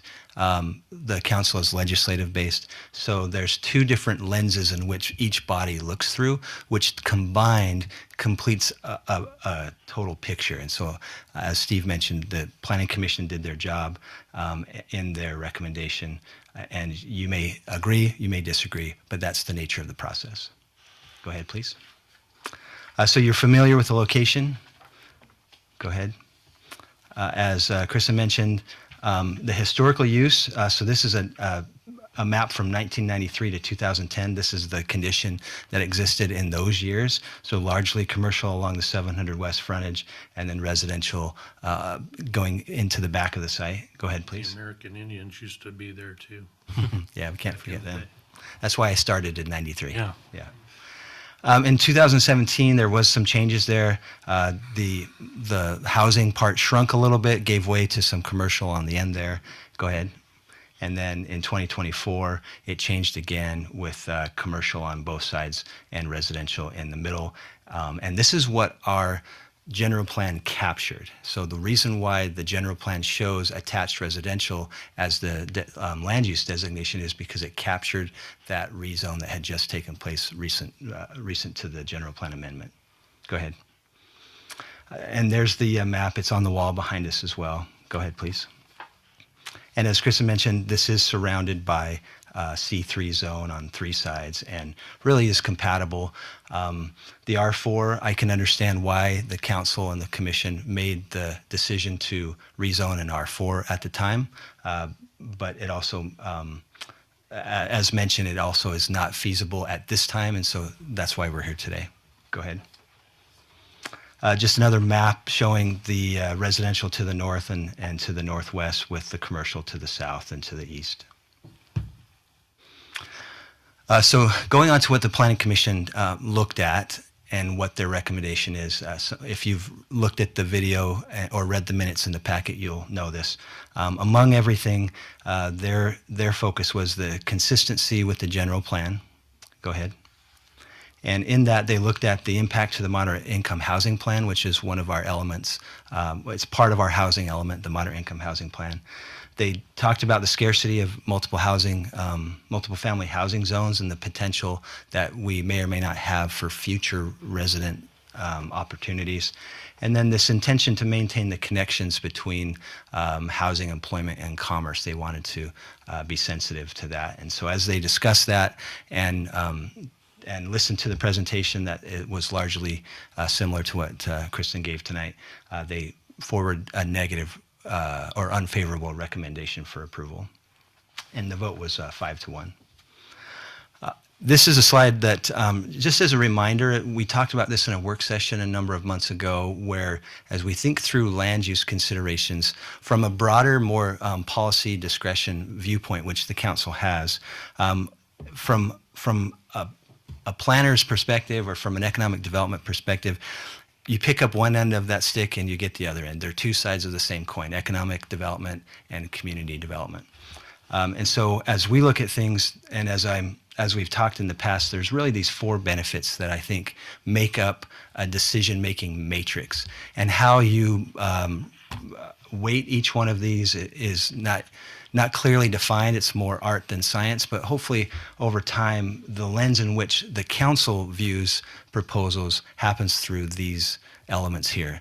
As I mentioned, Planning Commission, not so much. They're a bit more defined with the general plan and some of the more regulation. But as you are the policy setters and the regulatory body, then there's, I think, a different perspective that might be helpful. Go ahead, please. We looked at, similar to what Kristen did, we looked at some just general examples, and then the next slide is a specific example. So we wanted to understand through that lens of maybe the economic benefit, what an apartment does versus a big box store versus a car dealership versus maybe a traditional PRUD that we see common in the city. And these are general numbers. We can't use sales tax information from specific users, so these are general sales tax numbers. But the property tax revenue is specific and accurate, and some of the water consumption numbers, we track all of that, so we were able to pull that. So we looked at just a general property in the city for each one of these, and you can kind of see how those numbers bear out. On an annual revenue per acre, which is a common economic development lens in which to look through in terms of land use and economic growth, using your land in its highest and best use. The revenue per acre for an apartment building really is the lowest, or second to the lowest, given the fact that it doesn't produce sales tax. Now, is that the only consideration, as Steve mentioned? No, there's those three others in terms of the quality of life and connection and aesthetics. But from a purely economic perspective, sales tax production is part of our identity, and it's part of our general plan guidance in terms of using our land to produce commercial sales tax for the benefit of our residents. Go ahead, please. So specifically to this site, we knew that we had already approved 152 apartment units, and we know what the CarMax dealership proposal looks like. So we were able to look at both of those in terms of that annual projected sales tax and the annual property tax revenue. So these are real numbers, and Kristen was good to actually share with you those exact numbers, which I've used here in these in this analysis. And so you can see the total difference between the annual revenue per acre is significant between an apartment complex, which was previously approved and which is zoned for and what the plan calls for on the future land use map, versus an opportunistic proposal in terms of some sales tax generation. And she already mentioned the traffic volume. It's significantly less with the proposal versus what was previously approved. Go ahead, please. You've seen some of these slides. There was some discussion about the impact on our housing potential in the future from the Planning Commission. So I wanted to just include a few numbers. Again, you've seen some of these, but maybe for the public's benefit. So right now we have 26 zones that allow for single-family homes or duplexes. That's the bulk of our city. We have 8 zones, including the one that we're talking about tonight, that offer multifamily housing opportunities. And right now, if you look at the current listings, as of yesterday, it's actually grown by 1. But our current listings have 21 single-family homes for sale, 3 townhomes, and 7 mobile homes. And I wanted to include the range there because there was this discussion from the Planning Commission about the moderate income nature of the general plan as well as the moderate income housing plan. So essentially, if you look at the what moderate income housing means, it means from the state's definition an 80% level of income based on the average median income, so 80% AMI. For a family of four, HUD sets those standards. The average median income in the Ogden Clearfield MSA, which isn't just Riverdale, but it's Ogden, Clearfield, it's mostly Davis County, Weber County, and Morgan County. The average family income is $123,100. If you have a family of four, to meet the 80% income limit, you make $96,400. So what that means is that if you look at a 30% rule, basically saying that 30% of your income can be used for housing costs, which is a typical standard across the country, then at that $96,400, which is 80% AMI, you can afford about $2,400 a month. If you translate that into the value of a house based on current interest rates and costs, it's about a $350,000 house. So when we talk about moderate income housing, we're talking about people who make a family of four making about $96,000 who can afford a $350,000 house. If you can see what's on the market right now, there are very few $360,000 houses. I wrote the number down here. There are 5 under 450. 7 of those 21 are 450 to 550, and 9 of those 21 are above 550. But our average median income for Riverdale in general is 450.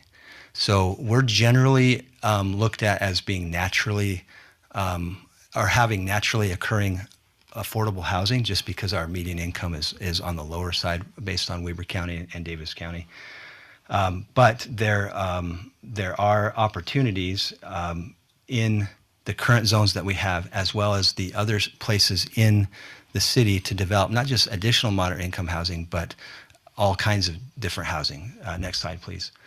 So we've looked at this together as a group, and so I wanted to bring this up again.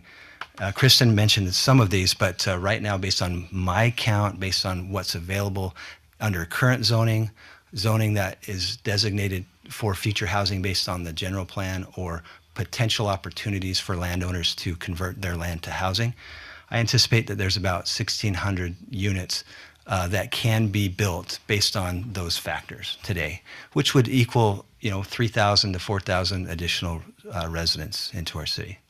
So that's kind of the housing picture. We didn't get a chance to talk about it at that depth with the Planning Commission, but I wanted you to understand what we mean and what the impacts are when we say moderate income housing. Go ahead, please. Can I just? Yeah, question. Here we go. I sit with the WACOG Weber Association Committee of Government, which is all of municipal and county government, Weber County. They have a subcommittee for just does housing, and the mayor's asked me to sit with that, and I've done that for a couple of years. And it's interesting in a very wonky kind of way, because the term moderate is a very broad term, and it means slightly different things throughout the county even. But it's very hard to, because everybody's on the same pressure to do more, to provide moderate income. The legislature is really been hammering it, to try to, you can't legislate to build because there's too many variables that come, one, you have to, the price of land is horribly expensive, and that disqualifies most scenarios from being moderate. And then, because I think you can address this later after I'm done, they're not building some of those high densities. It was because they've kind of stepped away because the economics aren't there like they were 4 or 5 years ago, or 3 or 4 years ago. And so this is, to say we have, we're looking at the whole county. When I look at the whole county and say, okay, Riverdale, what are you doing? We have met our moderate income housing for what we have now. New construction, we don't have that much new construction. And does it fall in moderate? Some of it, yes. Some of it, no. But it's such a broad, almost unrealistic term, but it's mostly kind of a catch thing to sound, oh, we need more. Yeah, it's an emotional thing, but it's just not an easy fix, because the legislature this year, some of the feedback, and I'm going to go, if you don't mind, allocated $100 million into a fund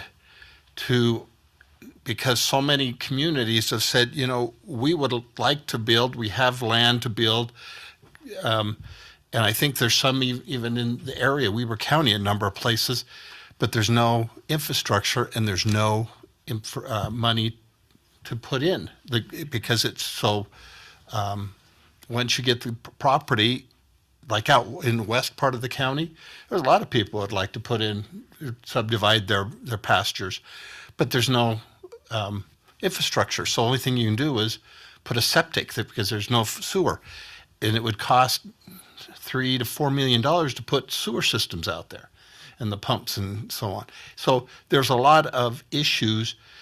It's very complex. A lot of issues why there's not more moderate, quote unquote, moderate housing being built. And this little 5-acre parcel is even putting townhomes. I did not know that they were going to be owner occupied, because when I was watching that, when I'm talking about the Leslie trailer park area, those were going to be rentals, like over behind Bed Bath & Beyond. That's true. They were not going to be owner occupied. They were not townhomes, they were apartments. Apartments. Yep. And they were not condos, they were not owner occupied. And so never mind, I'm done. I just wanted to touch on the moderate income is kind of a feel-good catchphrase, that's all. And because it's a very archaic, it's a nebulous term. Which is why I felt the need to bring some clarity to it in terms of what it really means. It's that 80% AMI at those specific income levels. And one of the more important guiding principles of the general plan is that we are to balance the residential development with the commercial development. So really, your decision tonight is whether or not this proposal supports that balance or throws it out. And so I wanted to give you a bigger picture of what's really out there in terms of residential development opportunity. I didn't do the same analysis on commercial development opportunity, but my hunch would be that there's less in terms of what we could do to develop commercial. In fact, I've told you on multiple occasions that we ought to start thinking about a redevelopment plan for the Riverdale road corridor, given the fact that some of the uses are transitioning more and more, that the archaic use of large parking lots is no longer productive. And so we're going to be looking at redevelopment of our commercial corridor, not new growth development that we do have the opportunity to do with our residential. So one last note on the moderate income housing plan. I wanted to make sure we understood what that means in terms of the requirements. There is no formal requirement by statute of the state to force cities to have moderate income housing, but there is a carrot and a stick kind of a thing, mostly a stick, where the cities that that are required to do a moderate income housing plan that don't, there's some negative repercussions there. So we do, and every year we submit it and it's approved and accepted.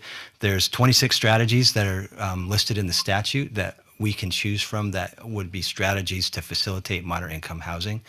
We choose 8, we're required to only have 3.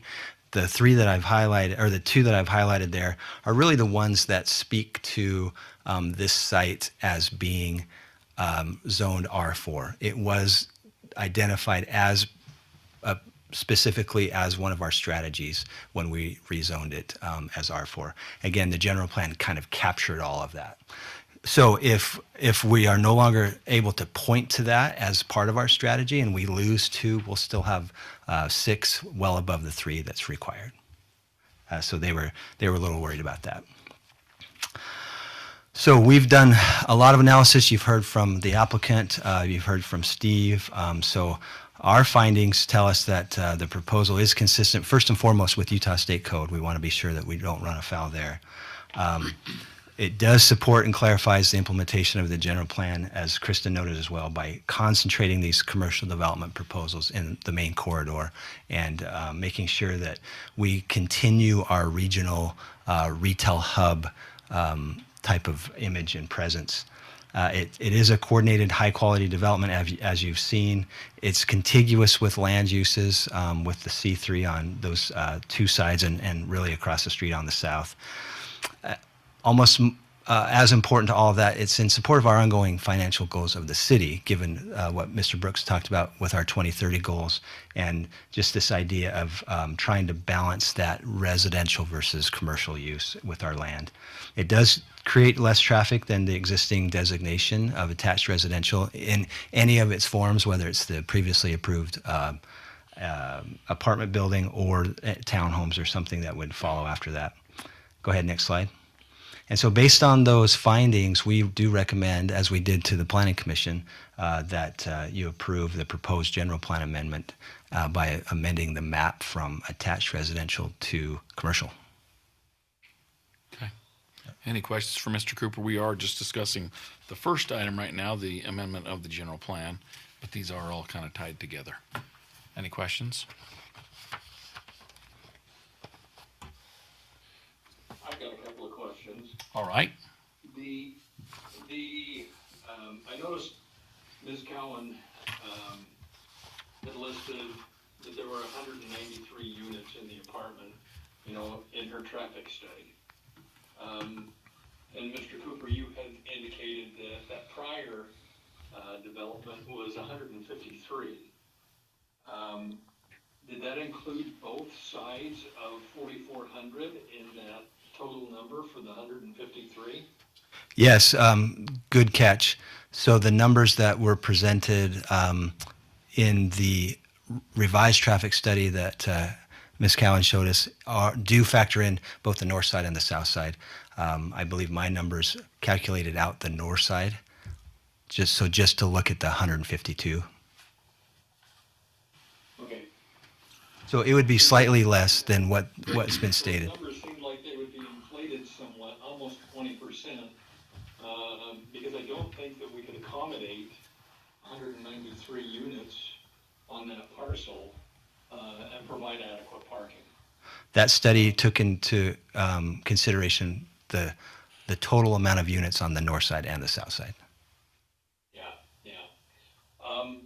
And then for the commercial traffic, in the comparison between the apartment, if we placed apartments there, and if CarMax came in, were those numbers reflective of customer traffic, or did that also include employee traffic?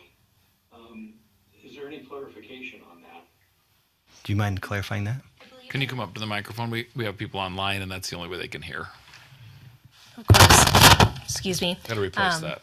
I believe in the ITE trip manual that uses vehicle sales, that should include both customers as well as employees within the ITE. Okay. We'll have you stay up here for just a minute. Any other questions, Mr. Anderson? Yeah. One more. Mr. Cooper, the tax revenue benefit for the city, was that calculated on today's tax recovery for the city, or did that look at what it would look like in 2030? No, that's just what would be collected based on today's rate, given the distribution that we're currently under. All right, thank you. Did anyone do like an annual, you had like a per acre and per month or something. Did anybody do like an annual for the total site? Do you mind going back to that? I mean, maybe it was on there and I missed it. Keep going. Right there. Yep. So annual sales tax is listed under the car dealership. So that's the expected number based on our current rate, based on the projections that were given to us by CarMax. Per acre? Nope, just total for the whole site. The per acre revenue is that blue number. There you go. I got you. Yeah. Okay. So just divide the 5.1 into the 226, Gotcha. and that's what you get. I'd skipped down too fast. So. Yeah. Okay. So roughly 10 times. Yeah. Okay, wow. Any other questions for Mr. Cooper for this, Councilor Richter? Yeah, I just want a brief clarification. I want to make sure I'm hearing you right, because we're just talking about the general plan right now. This was zoned R4 because of the attempted use to get the multifamily or the multi-unit item in there, three, 4 years ago, right? And the general plan captured that.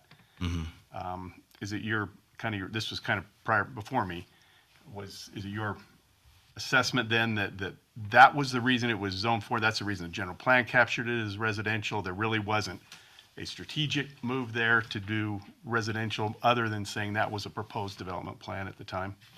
I wasn't here either, but all of my research tells me that that's the case, and the general plan is largely written as a capture document. So, and you all were here as well, so I would say yes based on my investigation. That's my understanding. I just wanted to make sure. That is correct. You're exactly spot on. In fact, both these properties tonight, when we did the general plan, we didn't really look at them that close because we had ideas in mind for both of those pieces of properties, and that's exactly what that one was. That's what I understood. Yeah. I just wanted to clarify. Yep. Thank you. Councilor Arnold. Well, I would just say that it was driven completely by ownership and a real estate agent.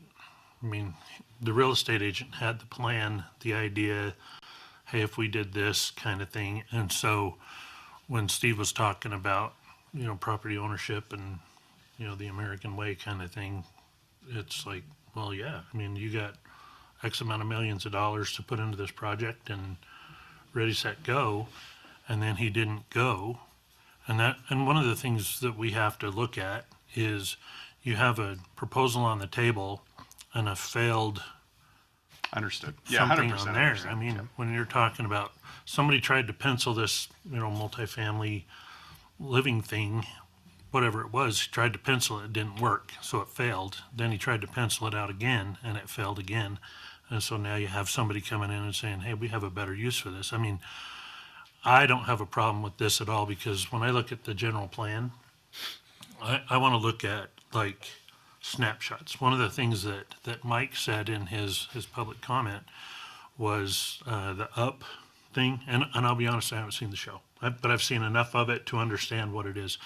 If you go look at the Subaru dealership as you're coming down Trimes View Drive, there's an up house right there, But if you look at what's being built and you look at what is before us tonight behind Krispy Kreme and all that kind of stuff, and you look at the townhomes that were going up by Ritter Drive, and you just do hey, I'm going to take back a panoramic view of what the city looks like. You look at what was going on at Ritter Drive, and you're just like, whoa, that's crazy. And then even to say, hey, we're going to put apartments on the viaduct. I mean, I think of, some of the bigger cities that have elevated trains and all that kind of stuff as you go by these windows, because we're going to have apartments with the cars going right there. And so, I don't have a problem with the general plan. I would like to get into the site plan, because people coming over the viaduct are going to look down at CarMax and see Riverdale. And I don't know how Ken Garf's little parking lot got away from us, but that's ugly. I mean, it's a flat out, I don't know how many, 6, there's not a tree in there, there's not a nothing. It's just like you go over there. And so I am a little concerned with CarMax going in there. It just looks like a big sea of cars. But with the building and all that kind of stuff, and having something that's actually a visual point for Riverdale, and maybe we can get a sign in there so we can keep people informed of Riverdale, electronic sign or something. But this is a good fit in the panoramic view of Riverdale as people are coming across, and when the guys were coming in on Ritter Drive and they were looking at, it was the developer who said, I understand that multifamily housing like this is transient and it increases crime. So I think the dealerships, and Casey might have to chime in on this, but the dealerships are fairly low crime operations. Do you mind going back one slide or forward? You have crime details that I missed? Sorry, go back up, right there. Yep. So we did look at that, just on a general basis with, dealerships on average, and you can see that the Police calls. dealerships on the last line there substantially less than others. Yeah, and the thing is, my daughter lives in a townhome in West Haven, and they were so excited to move into this townhome when they got it. They actually got it for a pretty good deal, and they moved in. They've been there for 5 years. They have one kid, and they're dying to get out. There's no storage. There's no space. It's loud. You know, they're like, you know, the kid can't sleep because of all the traffic and all that kind of stuff. And, you know, people see, I can't even imagine me wanting my kid to move into a townhome for a transient 5 years. You know, I mean, if they can get a home, which I've been trying, you know, if you get a home and a yard and all that kind of stuff, I'd be all over that. But, you know, I think this just fits Riverdale. It fits the spot. And I was here when Brad who's the realtor, you know, presented the vision, you know, so I would be in favor of it. I had one other comment, just to be clear. Some of the discussion on Facebook talked about the commercial creeping into our neighborhoods, and I think we still have a pretty hard line at 4,400. We have plans for, they're planning to build townhomes or something across from Champion on that small piece. So I think we still have that hard line because we don't want the commercial to creep in. We always want to keep that line. But yeah, I think you're great. And this is a great slide, man. The water is crazy. The police calls, the estimated water and sewer.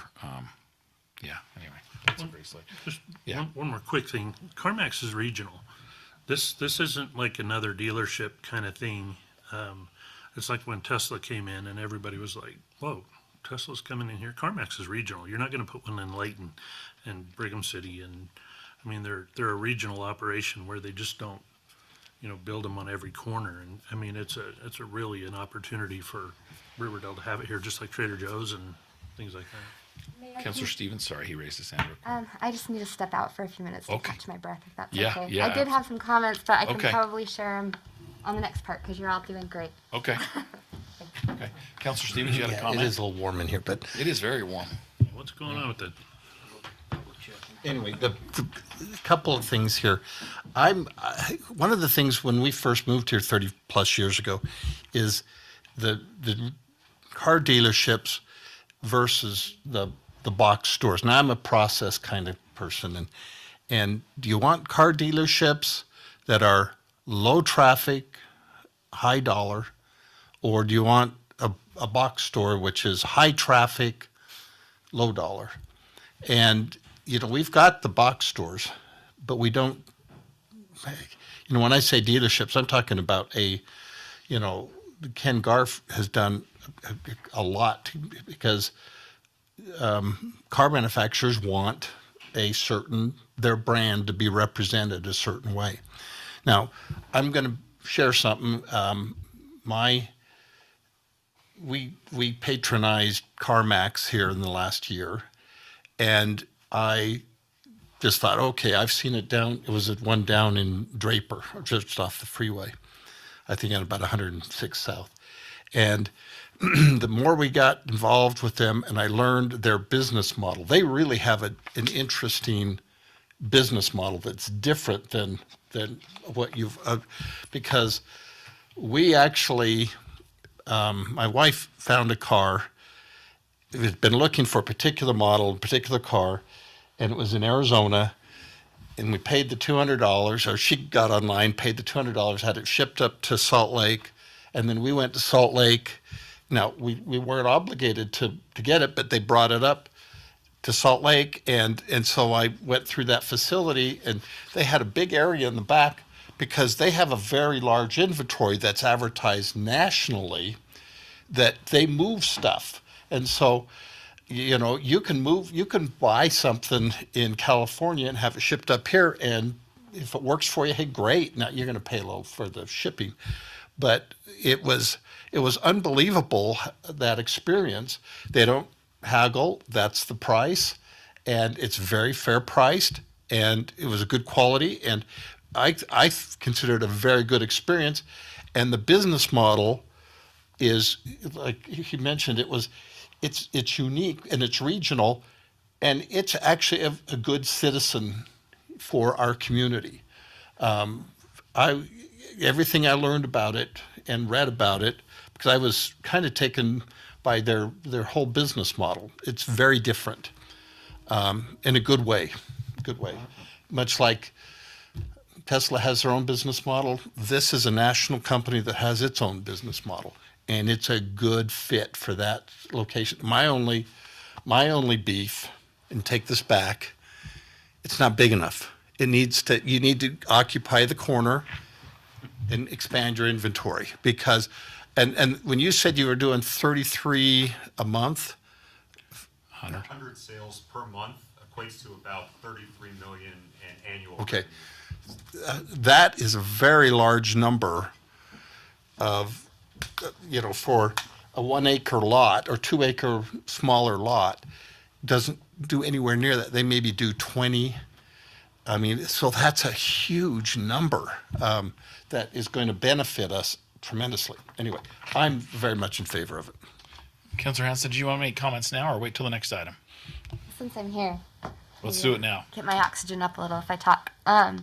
I just wanted to say I thought the Planning Commission did a great job watching that meeting, and it was exactly what I think we've all been hoping to see, like the thought that they put into it, the study. It was just really thoughtful and exactly what you would want a Planning Commission to do, to look at that plan and make decisions based off of that, those guiding documents that the council helped put into place. So I just thought they did a really good job.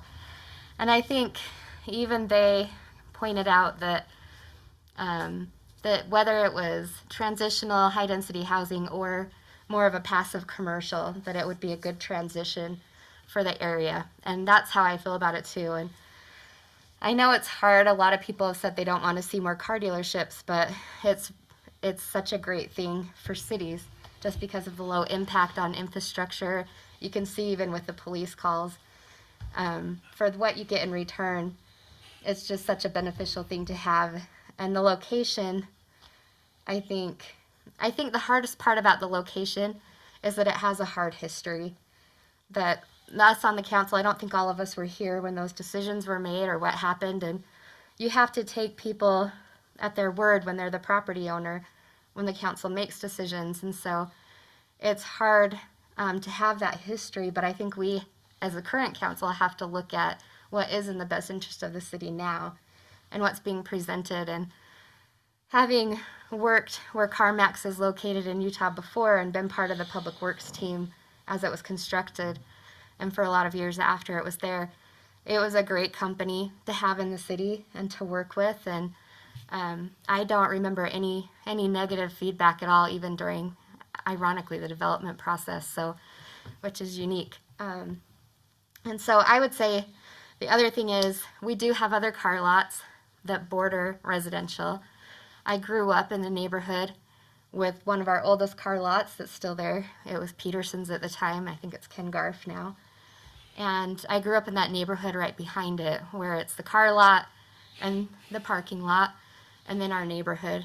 And it's a quiet neighbor, to be honest. Other than when I was really young, they had a loudspeaker, but they also had free hot dogs on Saturdays. So they got a lot of neighborhood kids at the time. And so I do think it is a good transitional business to have, where we want to protect our residential neighborhood. And by having that there, and then with townhouses or whatever multifamily housing we get in right across the street, that will help us transition and keep our neighborhood protected going north. And I just think there's a lot of benefit to that. The hard part that I had with the apartments when it got tabled this last time they came in is they didn't have enough parking. And I did read all the comments on Facebook to get a better idea of where people were coming from. And I think what they didn't realize is there was 70 to 100 cars that wouldn't have had anywhere to park. And they would have had to have gone up 700 or down 4,400 because no parking was allowed right next to the lot. And the impacts that would have had on all of the residents up and down the road, and especially the care facility who has to put out normal garbage cans, that would have just been an impossible situation for everybody. I would have loved to have seen that work out, but they just couldn't make the parking work so that it wouldn't have those negative impacts. And I think, although this isn't what we anticipated, or we never would have changed the zoning in the first place, I think that there's a lot of benefits to move this direction, and it kind of protects the city from running into a future legal risk of having that parking fight, on behalf of protecting the neighborhoods from having to deal with that in 4400. So based off of all that, I do really appreciate the Planning Commission, and I think this is just one of those rare moments where, because of the additional experience and information we have from working through this process on this side of it, and knowing that there's a lot more opportunity that we're hoping for in the future for multifamily housing in the city, I think that it's a safe move for the city. Very good. Thanks. Do you have hot dogs on Saturday? Just for you. No, Easy, we're not easy, doing, easy. We're not doing that. No. Go in the break room. We're not going there. I am excited to see them sign up to be a sponsor of our Old Glory Days. We are the kind of the big 4th of July celebration in Weaver County, so we'll be coming out and reaching out to you. We have many businesses that sponsor things, and so you have lots of opportunities for community involvement. So I think we're headed the right direction, though. So with that, anybody want to make a motion on item number 6? Yes. Councilor Arnold. Councilor Hanson, or Anything else from Councilor Anderson? Anderson, there we go. No, I think I'm good, thank you. Okay. Okay. Councilor Arnold. I would move to approve Resolution 2026-10, amending the Riverdale City General Plan to modify the future land use map from attached residential to commercial, from property located at 671 West, 4400 South, using the findings that Mr. Cooper has in his presentation. Okay. We have a motion. Do we have a second? Second. Motion and a second. Any discussion on that motion? Okay, yes. Yes. Okay, so what was that at the end that was in the motion? Based on, If you could bring up Brandon's findings. Towards the end. Forward, right? Yep, forward. Right there. Right Back there. one. One more. Yep. Right there, staff findings. oh, and how did you word that in there? Based on Brandon's findings in his presentation. So we include those as the findings of fact. That's Oh, what we were looking for. okay, Yeah, we I need get the it. substance, Okay. meat and Those are potatoes there. reasons. So, yep, that works. Okay. When somebody has an issue with it, they have to read those exact words, I'm with you. and with it being there, then. It's also in your packet as well. Okay. Okay. Any other discussion on the motion? Will you poll the council, Ms. Nay? Councilmember Richter? Yes. Councilmember Anderson? Yes. Councilmember Arnold? Yes. Councilmember Stevens? Yes. Councilmember Hanson? Yes. Okay. That passes unanimously. We'll move on to item number 7, consideration of ordinance 1004, amending the Riverdale City zoning map to modify zoning from R4 multifamily residential to C3 commercial for the same property. Anything you want to add, Mr. Cooper? We've talked a lot about it. Let's flip through the slides just real quick. We have talked a lot We've about talked it. a lot about it. I don't think there's anything additional on the zoning. If you'll This was just properly noticed. Yep, it's properly noticed. Again, the Planning Commission, because they provided a negative recommendation on the general plan amendment, then they didn't they also provided a negative recommendation for the rezone. So those two things are And consistent. just to clarify, the lot across the street on the north side, that will remain as R5 or That's right. R4? R4. R5. It's fine. That's R5, yeah. R5, yep. Okay. Yeah, Did they take action on this? I thought they just didn't do anything. they took action. Oh, they did? Yep. Yep, so negative recommendation. So yeah, I don't think there's anything here. Same approval standards. If you go a couple of slides, you'll see the findings on this one. One more. Keep going. There's the site plan. This will come back as a site plan amendment to the Planning Commission, or excuse me, a site plan application to the Planning Commission and the City Council. So you'll have a chance to provide some input on the actual site plan elements. That's not under consideration tonight. Can I ask a Yeah. question? Does CarMax own own the land, or is it a developer? It's still owned by the previous developer of the approved multifamily. Was it Welch or Chris Wright. Hatch. Chris It's a Hatch. conglomerate of Right, folks. right. Okay. But But is CarMax buying the whole lot? that's right. And so when we're talking only, what, 3.5 acres is going to be car, and then You go back one, please.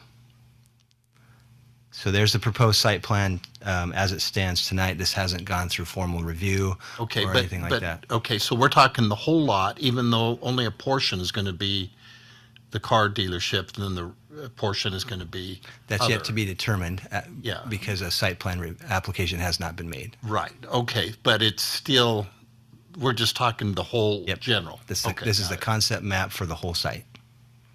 There's no subdivision. Thank you. That was where I was going. Yep. Let's keep going a couple so we have the findings up. So there's the planning commission recommendation and there's our findings there. So I'll leave it on this one and turn it back to the council. Councilor Arnold. Do we have a time frame of when you get started if this is approved? Yeah, so our construction time frame is about 13 months once we actually start construction. I will say that in the development agreement that we are agreeing to sign as part of this, we are agreeing to have to pull our development permits within 36 months of the effective date of the application, or I'm sorry, of the signature, which would be, today or the week coming up. So we would have to pull those within 3 years, and then obviously we would need to construct or potentially lose those rights. I will say that the construction schedule is usually pretty locked in for a couple years from this point forward, just because we've got a lot of stuff going across the nation. There's certain build obligations, there's certain site plans expiring. So it is possible that we could start construction in the next 2 years or so. But at the absolute worst case, it would be after we pull those development agreement or the permits at the end of that 36 months. Does that make sense?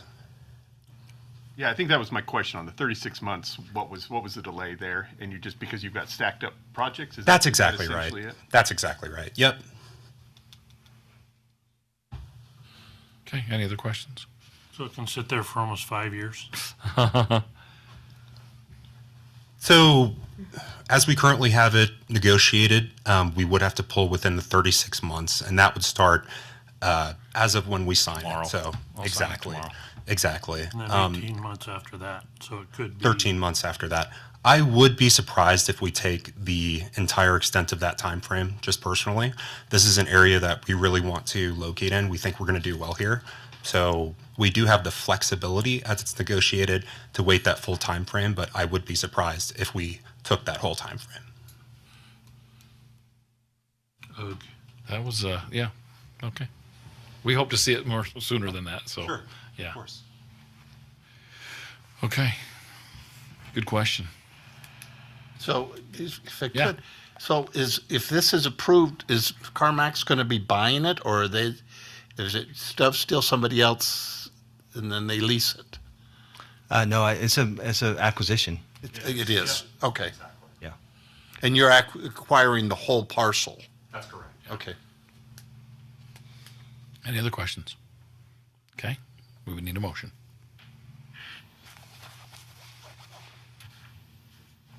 We get back to you within 36 months.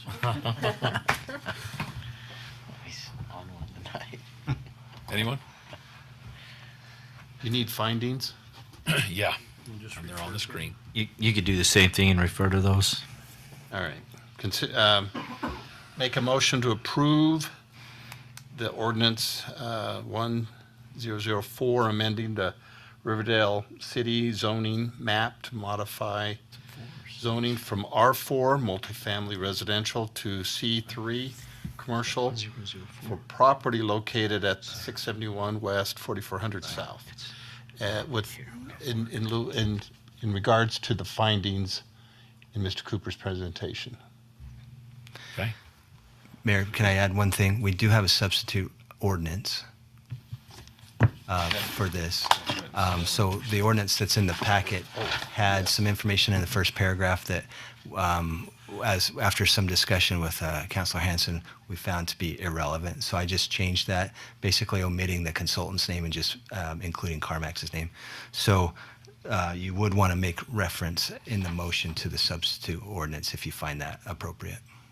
Okay, so this ordinance is in In- front of us. It has been modified. In addition to, for ordinance 1004, this as in referencing the substitute ordinance that was modified. Okay, we have a motion. Do we have a second?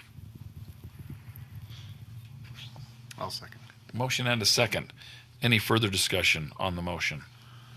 Councilor Arnold? Can we make it subject to, I mean, I know the site plan would be subject to any approval when it comes in, but to any ordinances that are changed between now and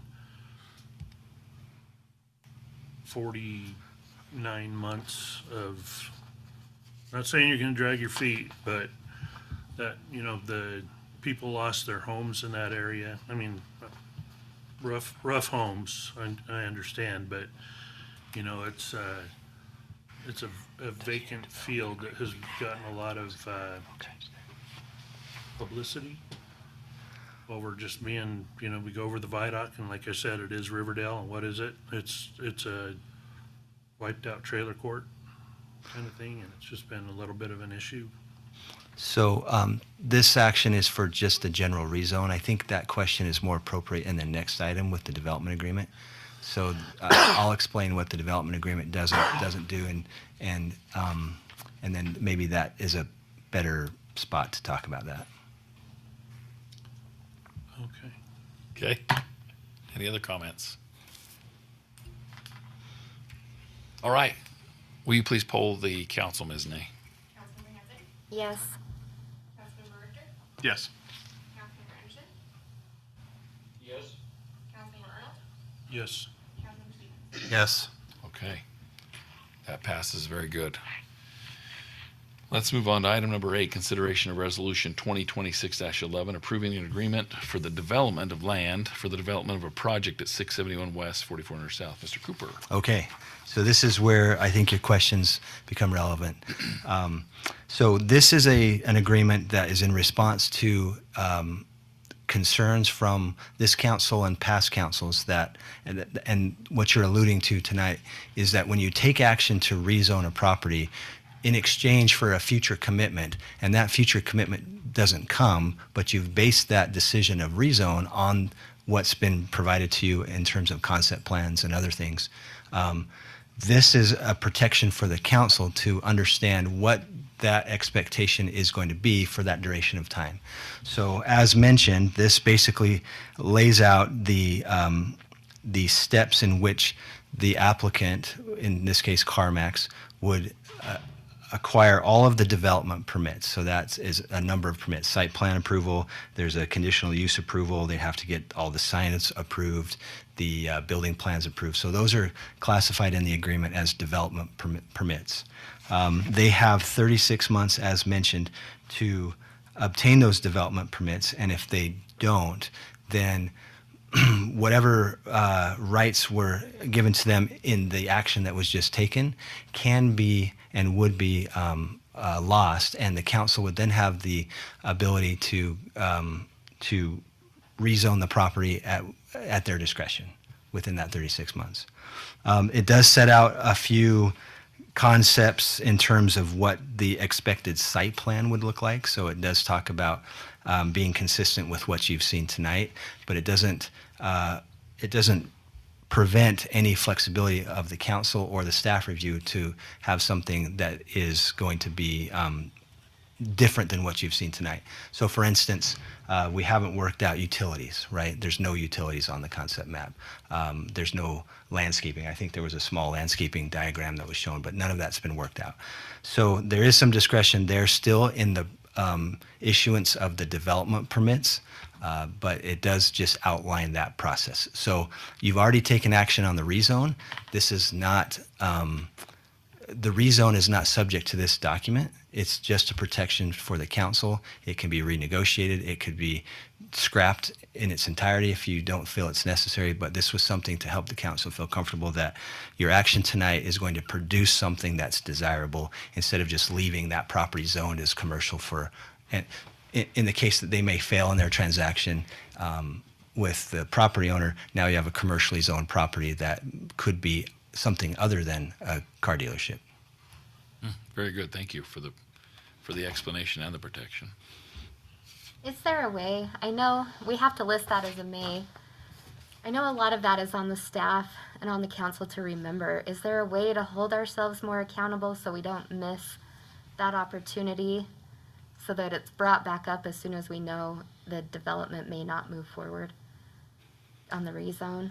Because that's the issue. I think that we've missed it in the past, and it has caused issues where then a new buyers come in behind them with something different. And I'll take that responsibility when I sign up for Medicare.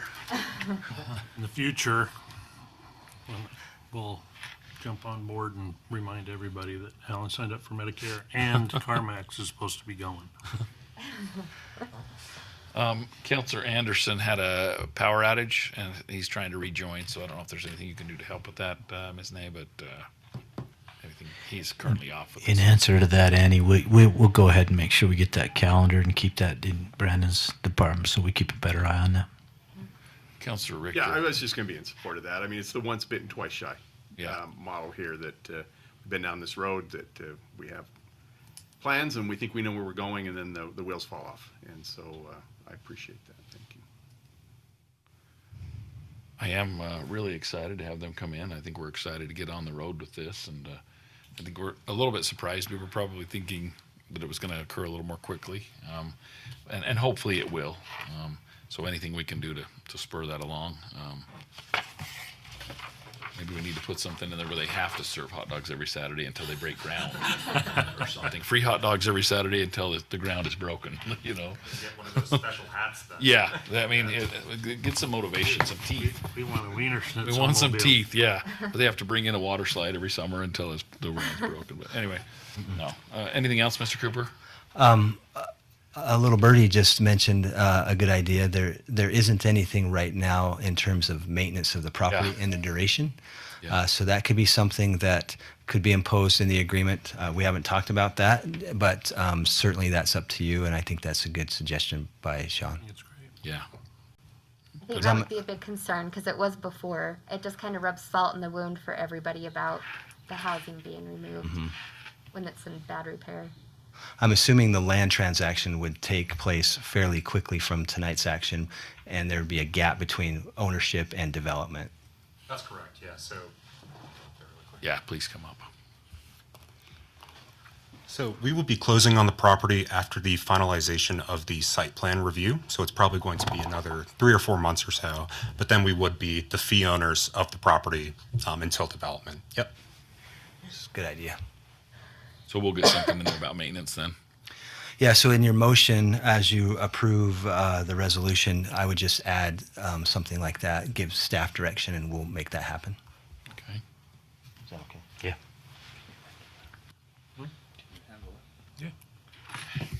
Councilor Arnold. Move to approve resolution 2026-11, approving an agreement for the development of the land for the development of a project at 671 West, 4400 South for CarMax, with an amendment to have staff monitor and come up with some sort of land maintenance agreement while this project is in, I was going to say limbo, but in development. Pending development. Yeah, we'll include some language that requires certain maintenance standards within the time period. Perfect. We have a motion. Do we have a second? Second. Motion and a second. Any discussion on this motion? Councilor Anderson, are you back with us? I'm back. Okay, that's good. Very good. Thanks for your diligence tonight. Okay, Ms. Ney, will you please poll the council? Sorry, what? Councilmember Hanson, Yes. Councilmember Stevens, Yes. Councilmember Arnold, Yes. Councilmember Anderson, Yes. Yes. Oh, great. Okay. Well, there we go. We got through that item and or those 3 items, so that's very good. Thank you. And thank you for being here. I know some of you traveled quite some distance, so thank you. We'll be watching the sundial. No, seriously, we appreciate your candor and being honest on that time frame. We're kind of not used to hearing that far out. In fact, because when somebody is, they want to do a development, they usually are pretty quick or quicker to get going on it. And so it takes a breath away a little bit to hear when you say, multiple months. And so, Totally understand. Yeah, I would say it's more just the scope of us as a company and how many projects we have going on all the time, and the obligation to build them with the other, council meetings that we have to build by a certain time, have to pull your permits by a certain time. So a lot of times they get locked in for a certain period, but we're very excited to get open here. Well, most of our retail stores and outlets in Riverdale lead the nation in their sales, so just keep that in mind, and you'll want to get that flagship store open as soon as you can. So. All right, thanks. Thanks.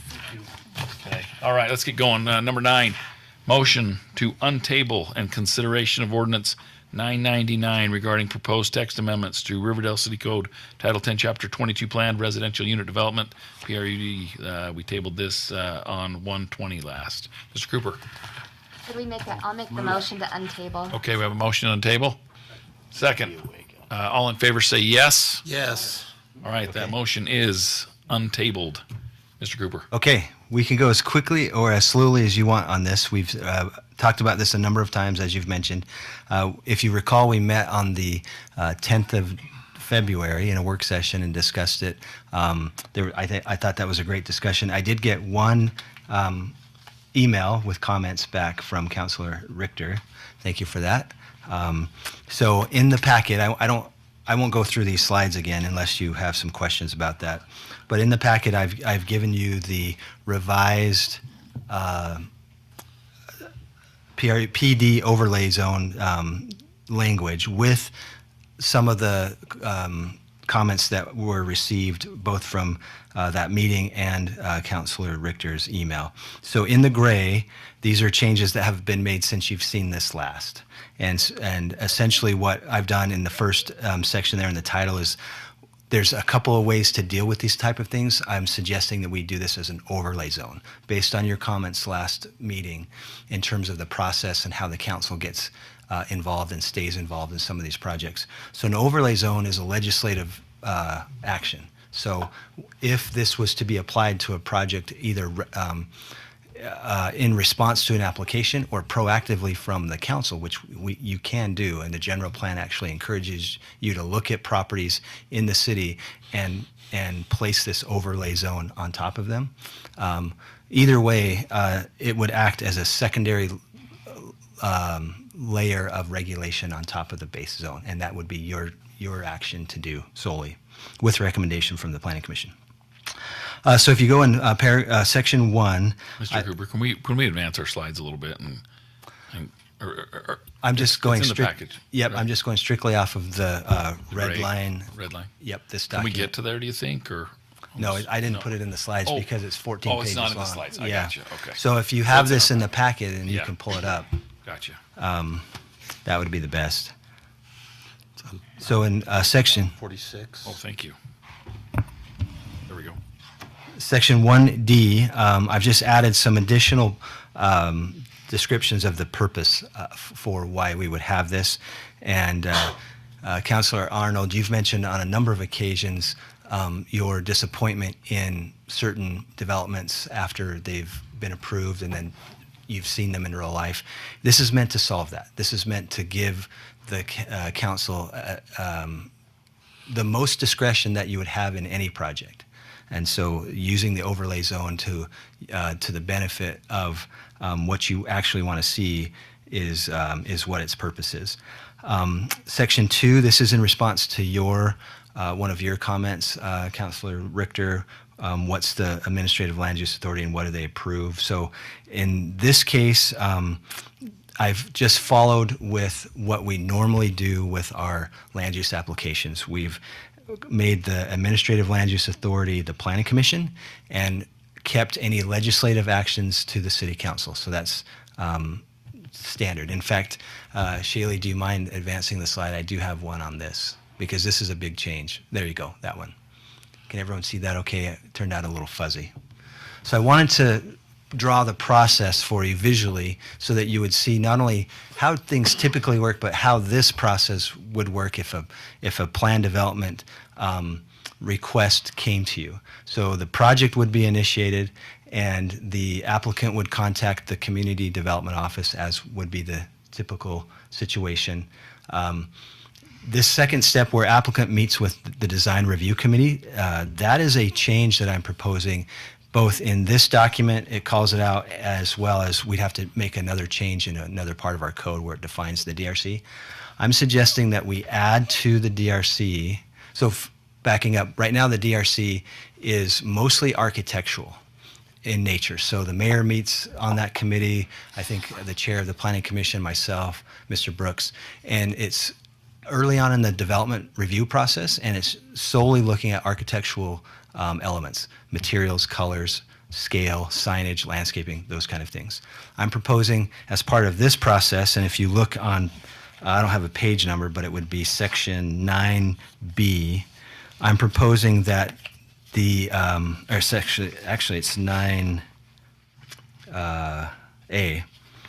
I'm proposing that the Design Review Committee is made up of the people who are actually doing the review. So it'd be myself, it'd be Mr. Woody, Mr. Douglas, the police, fire, the people who are doing the review, as well as the mayor, a member of the Planning Commission, and a member of the council. So that would be a committee that meets when the development application was still in its concept form, before submittal. Once we had that meeting, then the second meeting could then be what's now defined as the Architectural Review Committee, which is that initial meeting that I described with those members. So it would be a smaller group of the same people. So they would be looking at just architectural elements. We could combine those two and make it all just one design review committee, or we could call it the Development Review Committee, whatever works. But essentially, it's a committee made up of someone from the council. That's the big change that allows you to provide input to the application before it becomes a formal application. So once that happens, then the application is submitted. It goes to staff for our typical review. We go in that circle there where our comments are submitted to the applicant. They resubmit with revisions. We review it. It just goes in that circle until we get a final application. And then from that final application, we would follow the standard process that we typically do for legislative versus administrative documents. So in this case, you would have seen it instead of coming from the Planning Commission to you for the very first time. At least one of you or two of you would have seen it at the very early stage of the process. And so that allows now that person or those people to report back to the council about what that process or that project entails, and potentially get feedback that then could be infused into the review process. So it's a departure of what we've been doing, but I think it's a good way for the project to end up with everybody's comments as early on as possible, because we'll eventually be getting to a point where a development agreement is representing that project, and it would have everybody's voice into it. So you can see there that nothing's really changed. Text amendments are still recommended from the Planning Commission as an administrative action to the council for a legislative action. Map amendments, general plan amendments, overlays. So again, this would be an overlay, so it would come to you. So you could potentially have multiple actions in one night on the same project. If the general plan wasn't jiving with the proposal, you'd do that as a legislative action. You could do a rezone, then you could do an overlay, and then you could do a site plan. So all of those would be at your discretion. You'd have adequate say or input into the project. And with this new proposal, you would have it earlier than you'd ever have had it before. You would still retain legislative authority over the final subdivision plat for commercial and mixed use. the subdivision plats for single-family homes and townhomes do not come to you. That's a legislative statute from the state. That's the case now. This document doesn't change that. We're just following that process. But you would see commercial and mixed use. You'll still see the final site plan, and then you would see the development agreement, which is what this revision really is getting to, is that there's a development agreement that is outside the bounds of the base zone that is essentially negotiated between the council and the applicant, but is meant to be collaborated on throughout the whole review process, even before. So that's kind of a general overview. That's mostly what these gray changes are. So you're looking at paragraph 3 that goes over the legislative process. And so, Councilor Richter, I did include your comments, but in different ways. I think I captured, or I think I saw where you captured most of them. I might have a couple of questions. Okay. But yeah, thank Yep. you. And then the Planning Commission comments are still there in yellow. The biggest one was in section. Wow. Section 6, 6B, under desirable amenities. That was their comment was to make sure that any amenities that were coordinated and collaborated on got into the first phase and were dealt with up front.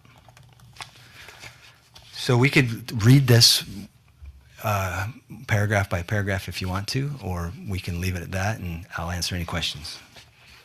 Councilor Richter. Just one question. Part of my comments were trying to understand better about the minor versus major changes in the amendments section. So I think it's section 11. Yep, and I took that out. Yeah, tell me about that. Give me your thought process behind that. After I looked at this, I felt that given some comments that I've heard from you all and the fact that we already have an amendment process through the site plan, I just left it alone. And so any amendments that would come after an approved document would come back to the council, minor, major. So kind of get rid of the minor that could be done and just come up. Okay. Yeah. Thank you. It's a little bit more onerous, but I felt like that's the feedback that I heard from you all, that you wanted to be participating at every level, even when the changes are happening. So I think that's the appropriate way. Very good. Thank you. Any other comments? I think someone else was maybe gonna. Did you have something, Councilor Hanson, or? Not really. I think you did address my main concerns, which was the council, losing control of when there's exceptions made to like parking requirements, any of that kind of stuff where we may have some major concerns or conflicting priorities from other, from staff or from even the planning commission. So I think I've never seen it work this way on this type of a development, but I think there does have to be a lot of participation for it to be as successful as it's really intended to be. And so it makes sense to have this kind of level of interaction and process. So I think it's probably worth a try until we see if it doesn't work. It does require more participation on you all, so someone would have to be, in addition to the mayor, participate in those early meetings. It will be revised again, I'm sure, as we get through it and as we incorporate it into our comprehensive update that you'll be seeing in the next few months. So it's not 110% perfect yet, so bear with me on that, but it is good enough, I think, to get us started. There might be, and I haven't captured it on this flow chart, but there might be situations where we actually have discussions with the Planning Commission, which we don't do a lot of. So we would bring to them the concept plans, get their feedback, and then it would go back to the process of review, and then it might come to the council as a discussion, and then it might have to go back to the Planning Commission. So there's some back and forth that may happen, but this isn't going to be applied to every new development in the city. This is 1 to 4 potential opportunities that we have that we talked about in our last meeting. So I don't think this is going to be everything we do, but it will be very valuable when we do need it. I appreciate you listening to our feedback, trying to make the changes, and I think we've not always, but we have ended up with something occasionally that we were not thrilled with, and so I think we're trying to remedy that. Councilor Arnold. So I tried to look at my problems with this stuff. And I've expressed that I have a problem with this stuff, right? So I went down to Riverwalk. Is that right? Well, River Glen. River Well? River Well, I Or think. well, yeah. River Chick-fil-A? behind Chick. Yeah. Behind The Abomination, I think you called it. something like that. And I thought, you know what? What is my problem? I mean, I really tried to look at it, and one of them, Bart solved with a request. We didn't put it in the motion, we didn't put it in the requirements or anything like that, but Bart said it would be really nice if you would do that. And they said, oh yeah, we'll do that. Put the fencing on the public streets. And end of story. You know, they were amenable to it. Bart's request was put out. It wasn't put as a mandate or anything like that. And so I would like to see anything with this type of development, any of these developments, even subdivisions that puts fencing along public streets to have fencing on public streets where, you know, if Riverwell walk. I walked Riverwell. If we would have had that fencing along there like they have on 1900 in Roy, I don't know if I would have a problem with it, you know, because there was so much discussion about the police along that road right there. And, you know, putting red paint is only as good as enforcement. And then we put one more thing, and that was part of the discussion, is they didn't want to enforce that. The second thing is the care of the growth. I mentioned it when we were talking about Goldcrest. You know, they haven't finished that on the 1050 side of the fencing with that, and there's trees starting to grow up. It's not just weeds and things, but there's actual trees starting to grow up in the sidewalk. And if you look at River Glen along Parker Drive, it's a mess. On the other side, people don't look on the other side of the fence that they do have responsibility for, that, you know, you hit it. I've been taking care of Redder Drive on Coleman Farms now. This will be my 5th year. And everybody knows it's because my wife, it's just easier for me to take care of it than listen to it every time we go by. And so, yeah, as a resident, yeah, I have a resident that I really like.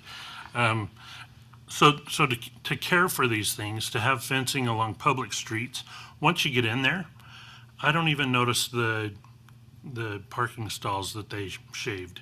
You know, they had to make it work. When I go in there, it doesn't bother me once we're in the development.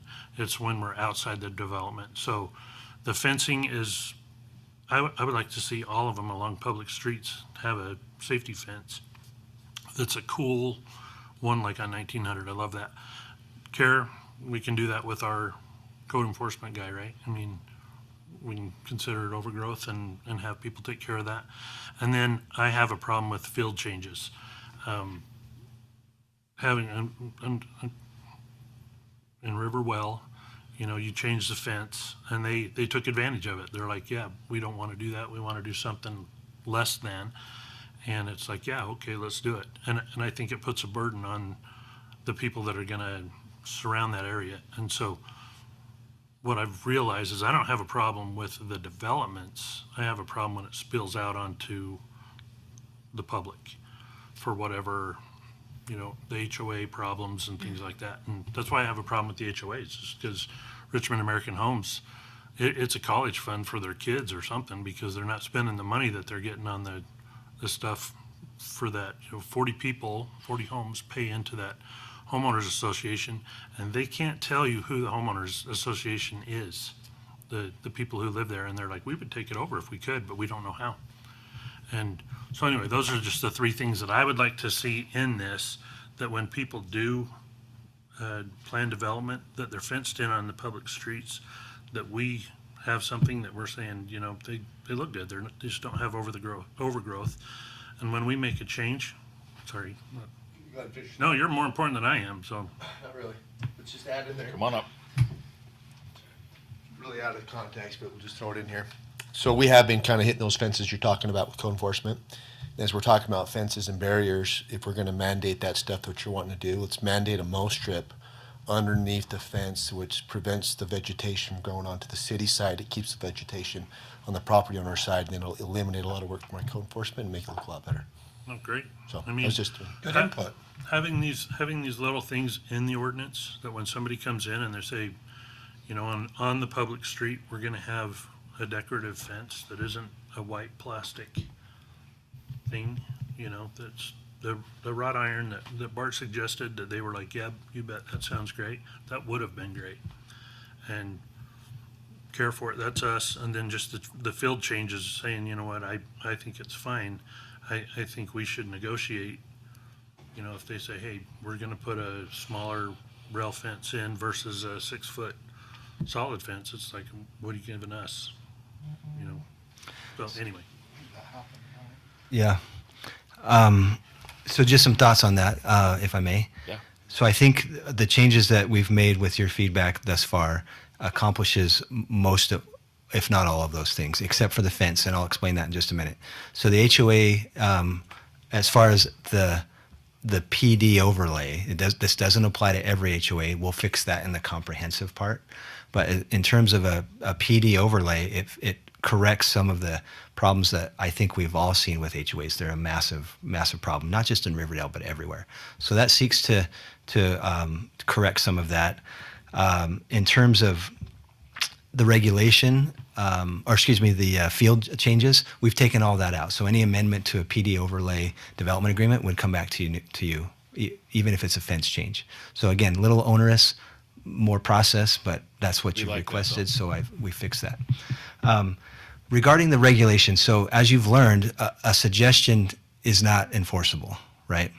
And as developers, they're going to only do what you regulate them to do. So my goal and my suggestion has been and will continue to be to create the policy that you want to see. Right now, we don't have that.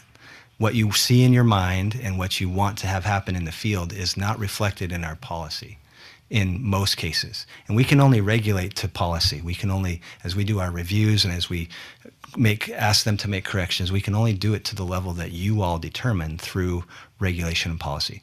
So if you're getting something that you don't want, it's because the policy isn't facilitating in that.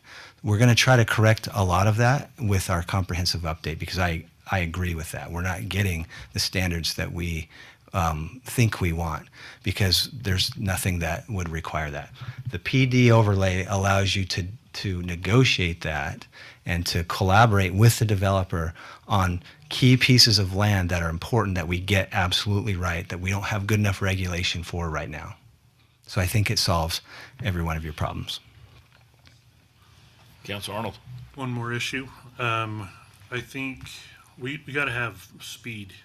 We can't have, you know, city council meetings on all of this stuff. I don't think developers can wait 2 weeks, and if we cancel a meeting, we're just going to have a meeting to review a fence or something like that. So somehow legally, we've got to figure out how we can allow the developers to move forward with, I don't know, consensus, you know, here's an email, everybody, you know, vote, or something like, legally, I don't know how we can do that while we have a public meeting and all that kind of stuff, but we've got to make it so they can move. We can't hog tie them for weeks on end because we're waiting to do something. So, I mean, if we can take a look at that somehow. So I agree with that to a certain extent, but I think if they're coming to you for a change on something that you've already approved, they have to spend a little time and kind of wait for you to get together, because they're asking for a change. It's not like we're slowing them down. They're asking for deviation. And I think that if you guys want to review it and you want to make them changes, that's one of the conditions they're going to have to wait for if they want to change. Like, I get it. We're all in a hurry. We want to get it done. But we've already gave them approval for that. And if they're coming back and saying, hey, we want to change what you gave us, they need to wait for you to make that change. Like, I think if you don't do that, you're going to be back in the situation where you're at now, where you feel like we're making field changes that you didn't have review on. That's just my opinion, and that's one of the things I was working with Brandon, trying to get it where you guys can do that And then if it's a change, you guys knew it, you guys was on board with it. I hate them asking me to make a field change because I'm making a decision for you guys that I don't feel like that should be my job. I would rather you guys make it and then you're comfortable with it and you're not looking down on me for making a change that you didn't approve. So I think if they're asking for it in a way, they have to have the ability to wait the 2 weeks to get back to you. I That's my 100% agree. opinion. That was the very point of a lot of the changes and things that we did, so that it would come back and we look at it. And I'm comfortable with a couple of week delay as needed. So I appreciate this overall change from the PRUD to the PD.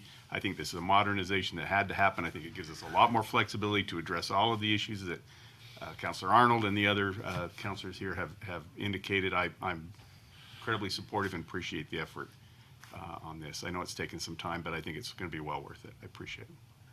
Okay. Anybody else?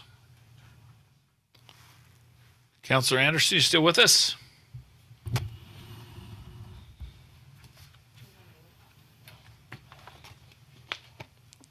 think you might be on mute if you're with us. He texts me when he goes off, but and on. Here we go. All right. Any comments, questions?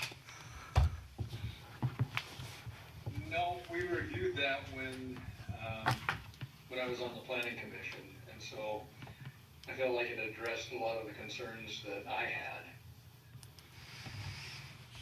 Okay. With that, we need a motion to approve ordinance 999. Looking. Move to approve ordinance 999, an ordinance of the Riverdale City Council amending Title 10, Chapter 22, Planned Residential Unit Development, PRUD of the Riverdale City Code. Okay, we have a motion. Do we have a second? I'll second. Motion and a second. Any discussion on that motion? I would like to have my fencing thing added in there somehow. Have some fencing along public streets. And doesn't the overlay zone allow us to do that to every single development as we want, or? Yeah, maybe I wasn't clear. So part of the reason why we're doing this is because our current PRUD code is meant to be collaborative and flexible, but it's actually pretty restrictive because it does just what you're implying. It requires a number of base zone type of things. So I would say that, or I would recommend that you keep that recommendation out of this, but use it as something that you would impose during the collaboration and review process. And I get that, but that's what happened with the Riverwell. Well, this would be different. Because we talked about it. If we don't remember to put it in a motion or put it in, their documents that we approve, then we get the same thing that we got in Riverwell. So now the difference is you would be attending a meeting at the very beginning. I have girls' camp sometimes. How do you think you guys got $100,000 in furniture? Your I went neighbors, to girls' camp. your neighbors would be attending. What I think is that there needs to be something that's just automatic for that, and I would add the word functional and ornamental fencing. Because, putting up vinyl is kind of tacky, but,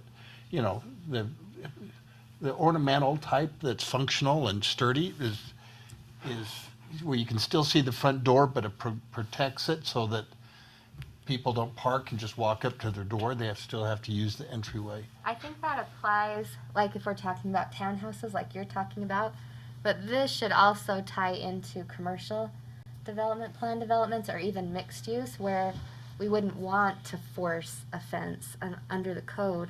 Like if it's, the mixed use where maybe it's housing on top but commercial below or, and so if we put it in there that way, it'll demand it even when there might be applications where it wouldn't make sense.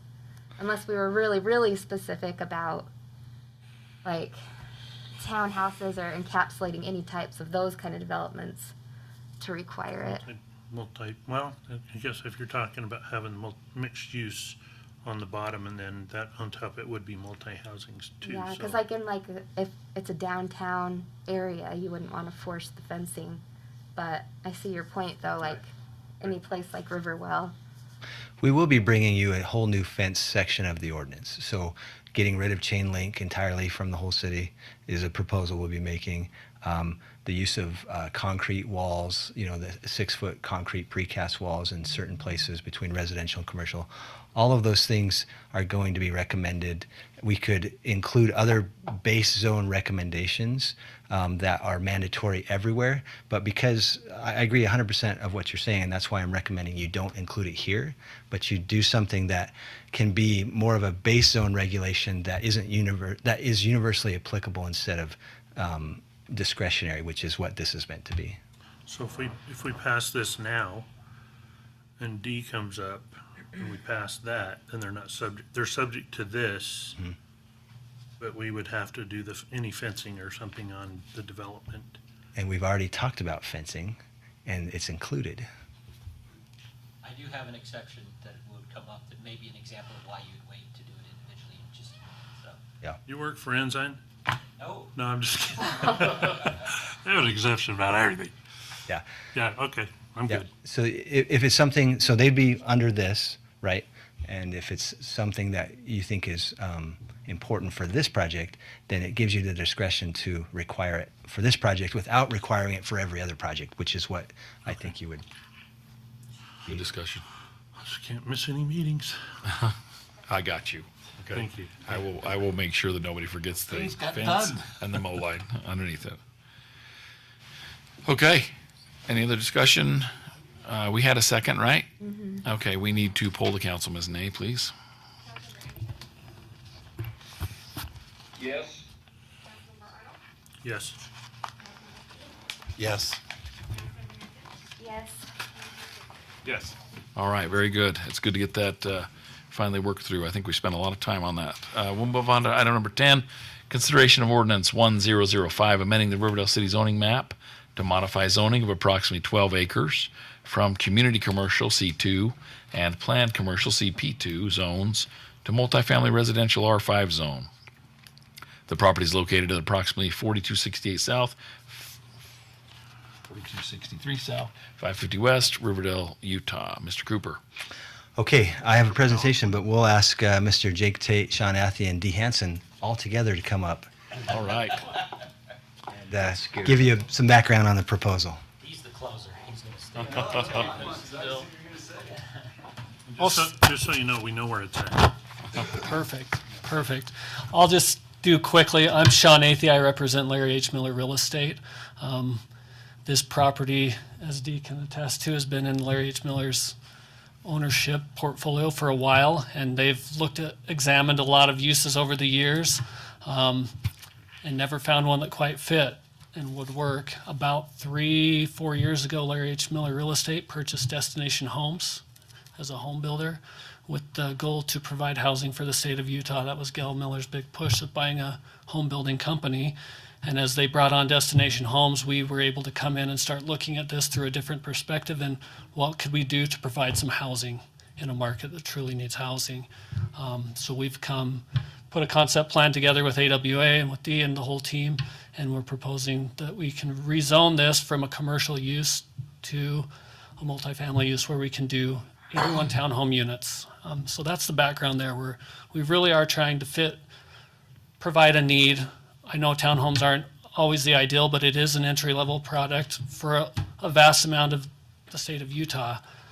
So we're trying to hit that need for this area, and we feel like it is a good place. There's a little hillside there, there's a little mix, but as you step back in there, it's close to Riverdale Road, so it's good access, but it has a calmer feeling too, where we feel like it will be a decent place for people to have a community, which will stay in your community. And that's something that's really important to us as we work through this process with you guys, is that we want something. We know we're here to build and sell homes, but that community stays in the community. And we need to provide something that will last. And that's our goal there. So I'll let Jake talk a little bit more about the concept plan and a little more detail about what we're trying to do here. Shaylee, we have a slide for that if you don't mind advancing. Yeah. Mr. Tate, welcome. Thank you. Good to be back. The bane of our existence is a concept that he was just, Arnold was just referring to was one that you were involved with. But anyway, and so if you would address for me in your presentation, because I've been involved with the city for over 20 years, and that property has come up on multiple occasions, and one of them, a couple of things that are the springs on the property, and address those in your presentation if you wouldn't mind, please, if you've got that, and how the height of those units that you're going to be working with. Okay, thank And you. the no build zone, that's part of that too. If you can kind of just touch on the safety, so we don't have to go back again at the end. That'd be great. Okay, sure. And may I just make one recommendation? This is not a site plan discussion. This is the appropriateness of multifamily here versus commercial. So I want to just be careful that we don't dive too far into site plan elements. And the springs, as we've dealt with that over the years, has been a showstopper for, several previous developments. And these are always difficult because we're considering a rezone, but the site plan really does matter. I mean, it does. I was just saying that for Jake. I know He's a site plan guy. I know, and we want to stay where we're supposed to be in our lane, but it's tough because we want to know what's going to happen if we rezone it. Right. Because that's always a dicey We've been, proposition. I've been involved with the council or planning commission well over 20 years, and this has come up, and we moved, but it couldn't come to fruition for a variety of reasons. But anyway, go ahead. Okay. Thank you. Jake Tate, AWA, here representing Destination Homes and Larry H. Miller. So as mentioned, we wanted to just come in front of you today and present the site plan to go along with the rezone to focus on the appropriateness of multifamily here. And the site itself really kind of lends itself to being a residential property. It is set off of Riverdale Road, which is your commercial corridor. We heard a presentation earlier today where a commercial zone on Riverdale Road was being proposed and may have been a more appropriate use there, specifically on Riverdale, because that's where you want your commercial on your main arteries. And as you pull back from those commercial zones and those commercial businesses on Riverdale, it's harder and harder to get commercial uses to come in and take that space, especially when you don't have the visibility. People don't know you're there unless they're looking at the gap between a restaurant and its neighbor. So back here is a quiet place where people can create their home and be off the main road, but close enough that they could walk and grab lunch, or potentially have their own employment location within a walking distance. So we're excited to have an opportunity to be here. And to address, we'll address the springs because that is my main concern here. I think that's the biggest thing. So we have a series of sub-drains that we're going to be putting in, several layers, one at the very top. The trail that goes along the bottom of the plan, which is the east side of the property, we're going to run a sub-drain all along there that will be a passive drain with perforations that will take that groundwater and lower it. And then as you move to the west, as you come to the townhomes, there'll be another sub-drain there as well as a secondary measure before you get to the homes. And then each and every home that is around here, each block will have a sub-drain system around its foundation. All these will be piped underground to the north and then collect into the existing. There is an existing pipe on the north. One of them will go to the south because there's kind of a hump in the middle of the road where some of it goes south, some of it goes north. But every building will have a sub-drain system around its foundation. So it is something we're concerned about, and we are going to be collecting, especially the spring that's on the south side there. It almost sounds like a jet engine. If you go down there in the spring, it's coming out of the hill pretty good. We're going to be putting burrito drains. We did several. I was involved heavily in the AFCU retaining wall system, and it was the same thing, water just spewing out of that side hill. So we're going to put a series of burrito drains wherever we find those, which is a gravel-wrapped sump where the water can collect with a pipe and then be piped out and be taken to the city storm drain where it has historically gone, where we've collected it. So we have many measures, and it is definitely something that is at the forefront of our mind. So that's something that we are aware of and we are looking forward to change. Now, the one situation I was talking about with the fencing here, in the document here, it talks about having it on any of the roads facing 550. The only reason I brought that up is because the 9 homes that are kind of right, I guess I can point over here. So these 9 homes technically but their front doors are going to be 6 to 8 feet above the road. So you're going to have a hillside, and then if you put a fence up at the hillside, you're almost making like a little trash area where stuff can collect, and it doesn't really serve a purpose there unless it's just to keep people off the sidewalk coming onto the property. So that was the only reason why I mentioned that, is there are probably cases where it doesn't make a ton of sense to have a 3-foot fence and then an 8-foot slope behind it. So that was just my point of that comment. So it might be more appropriate to apply it on a case-by-case basis.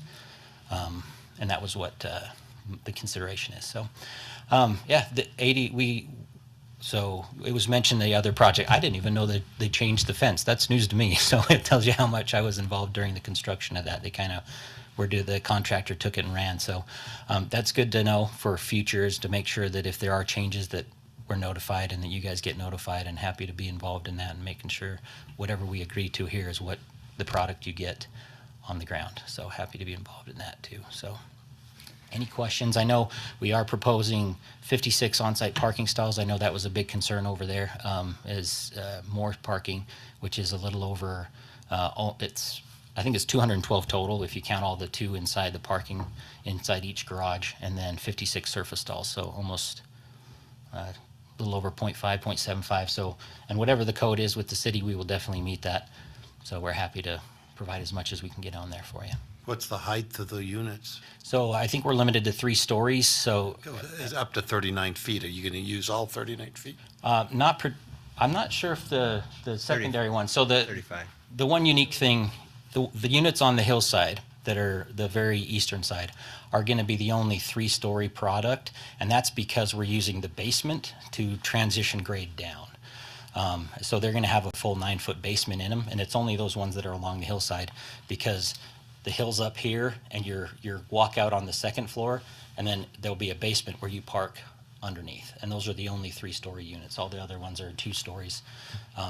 We have an elevation on the next slide, I think. Yeah, so 2 stories is what we're planning on all the other units. It's really the grade that causes those hillside ones to need that basement. So I have a question, and this is something Councilor Hanson brought up. I think it was back with Riverwell, but it's about the garages and about being able to use the garages.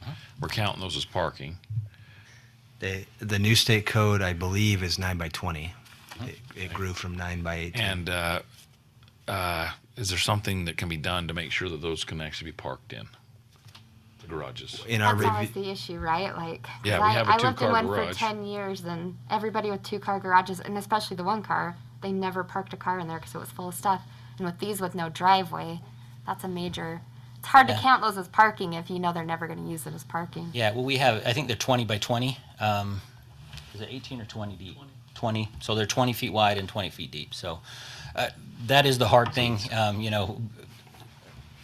They tend to become storage, and people will have 2 cars, could potentially put them in there and choose to only put 1 in there. And that's one of the hard things. And it can be addressed through the CCNRs and through the HOA agreements. So those are things that would be under consideration in this discussion, and that you get either fines or, it's there for you to use. So Just know it's a concern. yeah, thank you. Understood. Any questions about the rezone or the property itself that we haven't addressed? Am I thinking of the wrong one that had the no build zone on it? I thought this was one of them that had a no build zone as you go up the hillside. Does it? I don't think it does. I don't remember that, Annie, that it ever did. Okay. Come on up, D. Annie, the only thing we did on that was almost self-imposed. When we did our geotech studies, the 3 of them, we said, hey, don't go into that because that's where it will slough off. But there was nothing designated on REC or anything. It was based on our geotech studies. Okay, I'll check into it just to be sure, but I might be mixing it up with Kent Hill's thing. But maybe. That would probably be more likely. But I thought I remembered it was that. Designated? Where would you find It's that? usually if a slope is higher than 30%. It would be recorded. Pretty steep. Okay. Yeah. I think it's nothing recorded on it. Hasn't You haven't seen anything recorded? Not since I started the project in 2014.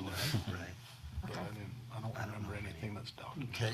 Real quick. Councilor Stevens. Zone would be either self-imposed or This is- imposed by us. In looking at your site plan, it looks like you're working more in the center north, and you're not using up all the land on the south. Is that going to be another development or another phase? No, to my knowledge, it's going to remain undeveloped and covered with trees. It's going to be open Okay, space. because with the water up there and all that vegetation, there's a herd of deer that the bed up there pretty much all year. And anyway, plays havoc on anybody who puts out fruit trees or a garden. But, the locals like to see, again, I'm not a fan of deer. They're more like vermin because you can't put out flowers or anything. But the people that live up there are protective of their deer. That's the way I look at it. Anyway, my opinion, a little lighthearted, but it's still, I just did a campaign and I knocked those neighborhoods out there on Cherry Lane, and a couple people asked me about it. There's the deer back there. What are you going to do to take care of them? Because they see them on their cams. Anyway. And Mr. Brooks, just a reminder, if we do decide that a rezone's appropriate for this, we would want to have some findings, such things like it touches residential on the sides of it, or it's... We have that. We have that. Well, it's coming. It's coming. Okay, I'm getting ahead. Okay. Good. Okay, let's keep moving. Any other questions or comments? And unlike the previous discussion on 36 months, this one 12 months is kind of what you're looking at? We're submitting in 2 weeks. In 2 weeks, okay. Then now you're talking. Okay, then can I bring up one other thing? Are you gonna fence the property? Our intent is not to fence the uphill side. Okay, because I'm talking about the sidewalk that goes up 300, which is, okay, there's obviously not going to be an entry onto that, but maybe for foot traffic or whatever.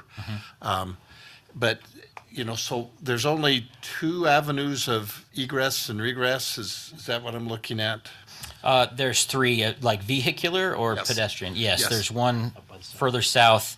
There's one right and 2 of them that actually enter into use that shared commercial access road that goes behind the commercial accesses there. There's two connections there.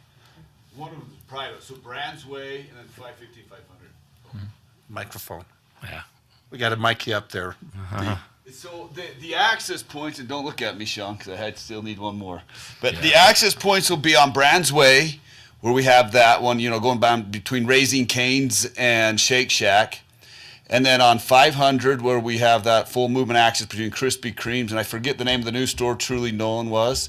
And then out to the light there. So those are 3 access, and we're still working on that one last access point, which will be across behind, Yeah. Okay. All right. So because potentially we hope you're going to have younger families and children and whatnot that will go to school, potentially walk up onto the sidewalk, walk towards the school.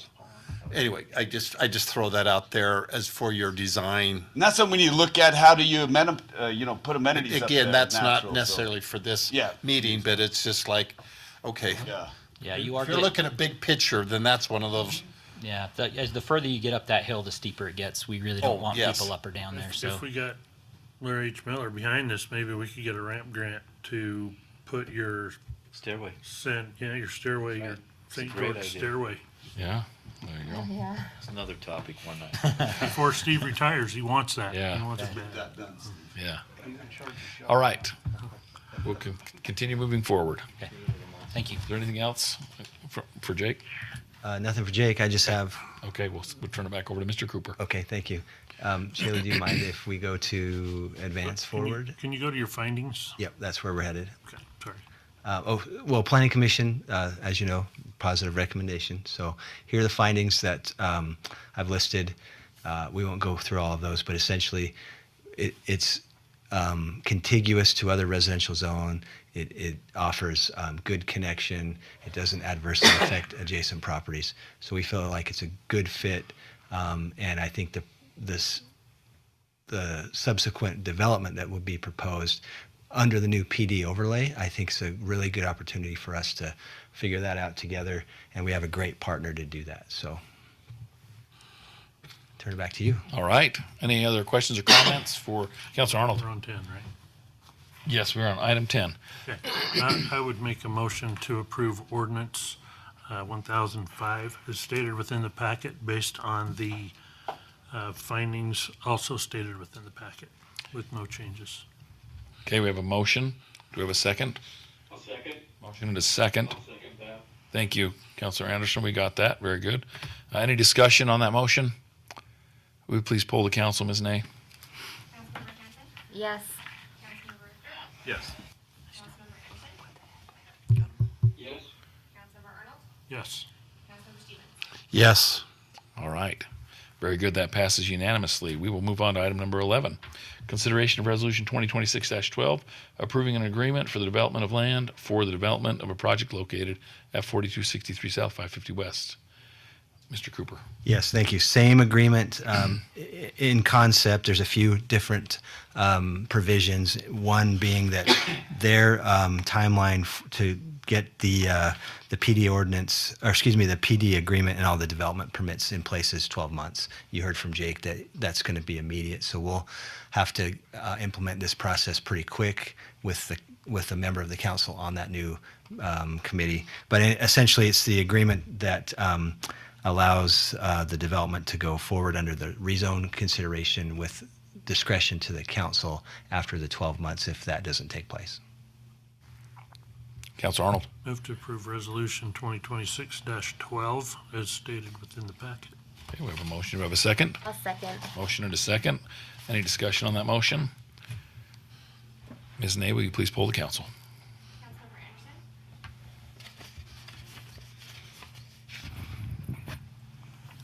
Councilmember Anderson, Mike was off. Yes. Mike was off, sorry. here. Councilmember Arnold, Yes. Councilmember Stevens, Yes. Councilmember Hanson, Yes. Councilmember Richter. Yes. All right, that passes unanimously. Very good. Thanks for staying with us tonight, guys. We appreciate it. We're excited to work with you, and we're excited to see this get going.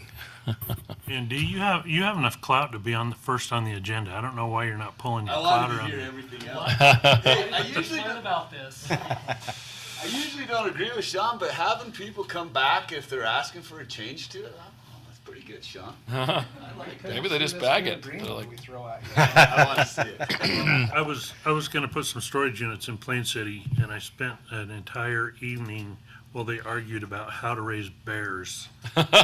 And I was You learn a lot. freaking out. I couldn't. We never got to my thing because they were done. They were fighting over raising bears. See, you learn a lot, though. Plain City. I actually think you put a lot of thought into both of them. I think it's great. It's a lot of work. It's the best of both worlds. We got the car dealership and the housing, so I think it's great. We tried to get the car dealership wanted to go on this property, but we Oh. said no, and then they were on by America First, so they landed in an incredible spot. Great spot, yeah. Yeah, so that's a good. You know, the view from the viaduct going over there is I didn't going to think be of that. Is that better gonna be than good or any bad? It's gonna be good. billboard that they Good. could put up. Yeah. Yeah. People will be looking. They landed in a good spot. Yeah, so it's a win. good. Right. We'll sit down whoever we're going to work with on trying to make this a good community. That's one thing why we went with the Miller Group, because they'll take time, and when they've owned it for 6 years, trying to figure out when's the right time and trying to do it right. So Yeah, it'll be good. we say today, but this has been a 12-year project. Oh, yeah. Oh, yeah. So thank you. Hey, thank you, Waiting. guys. Yep, thanks for your waiting. patience. Item number 12, consideration of resolution 2026-13, amending a professional services agreement with Hanson Planning Group for the Comprehensive Development Code update. Mr. Cooper. Yes, pretty easy. No presentation. You have the document in your packet.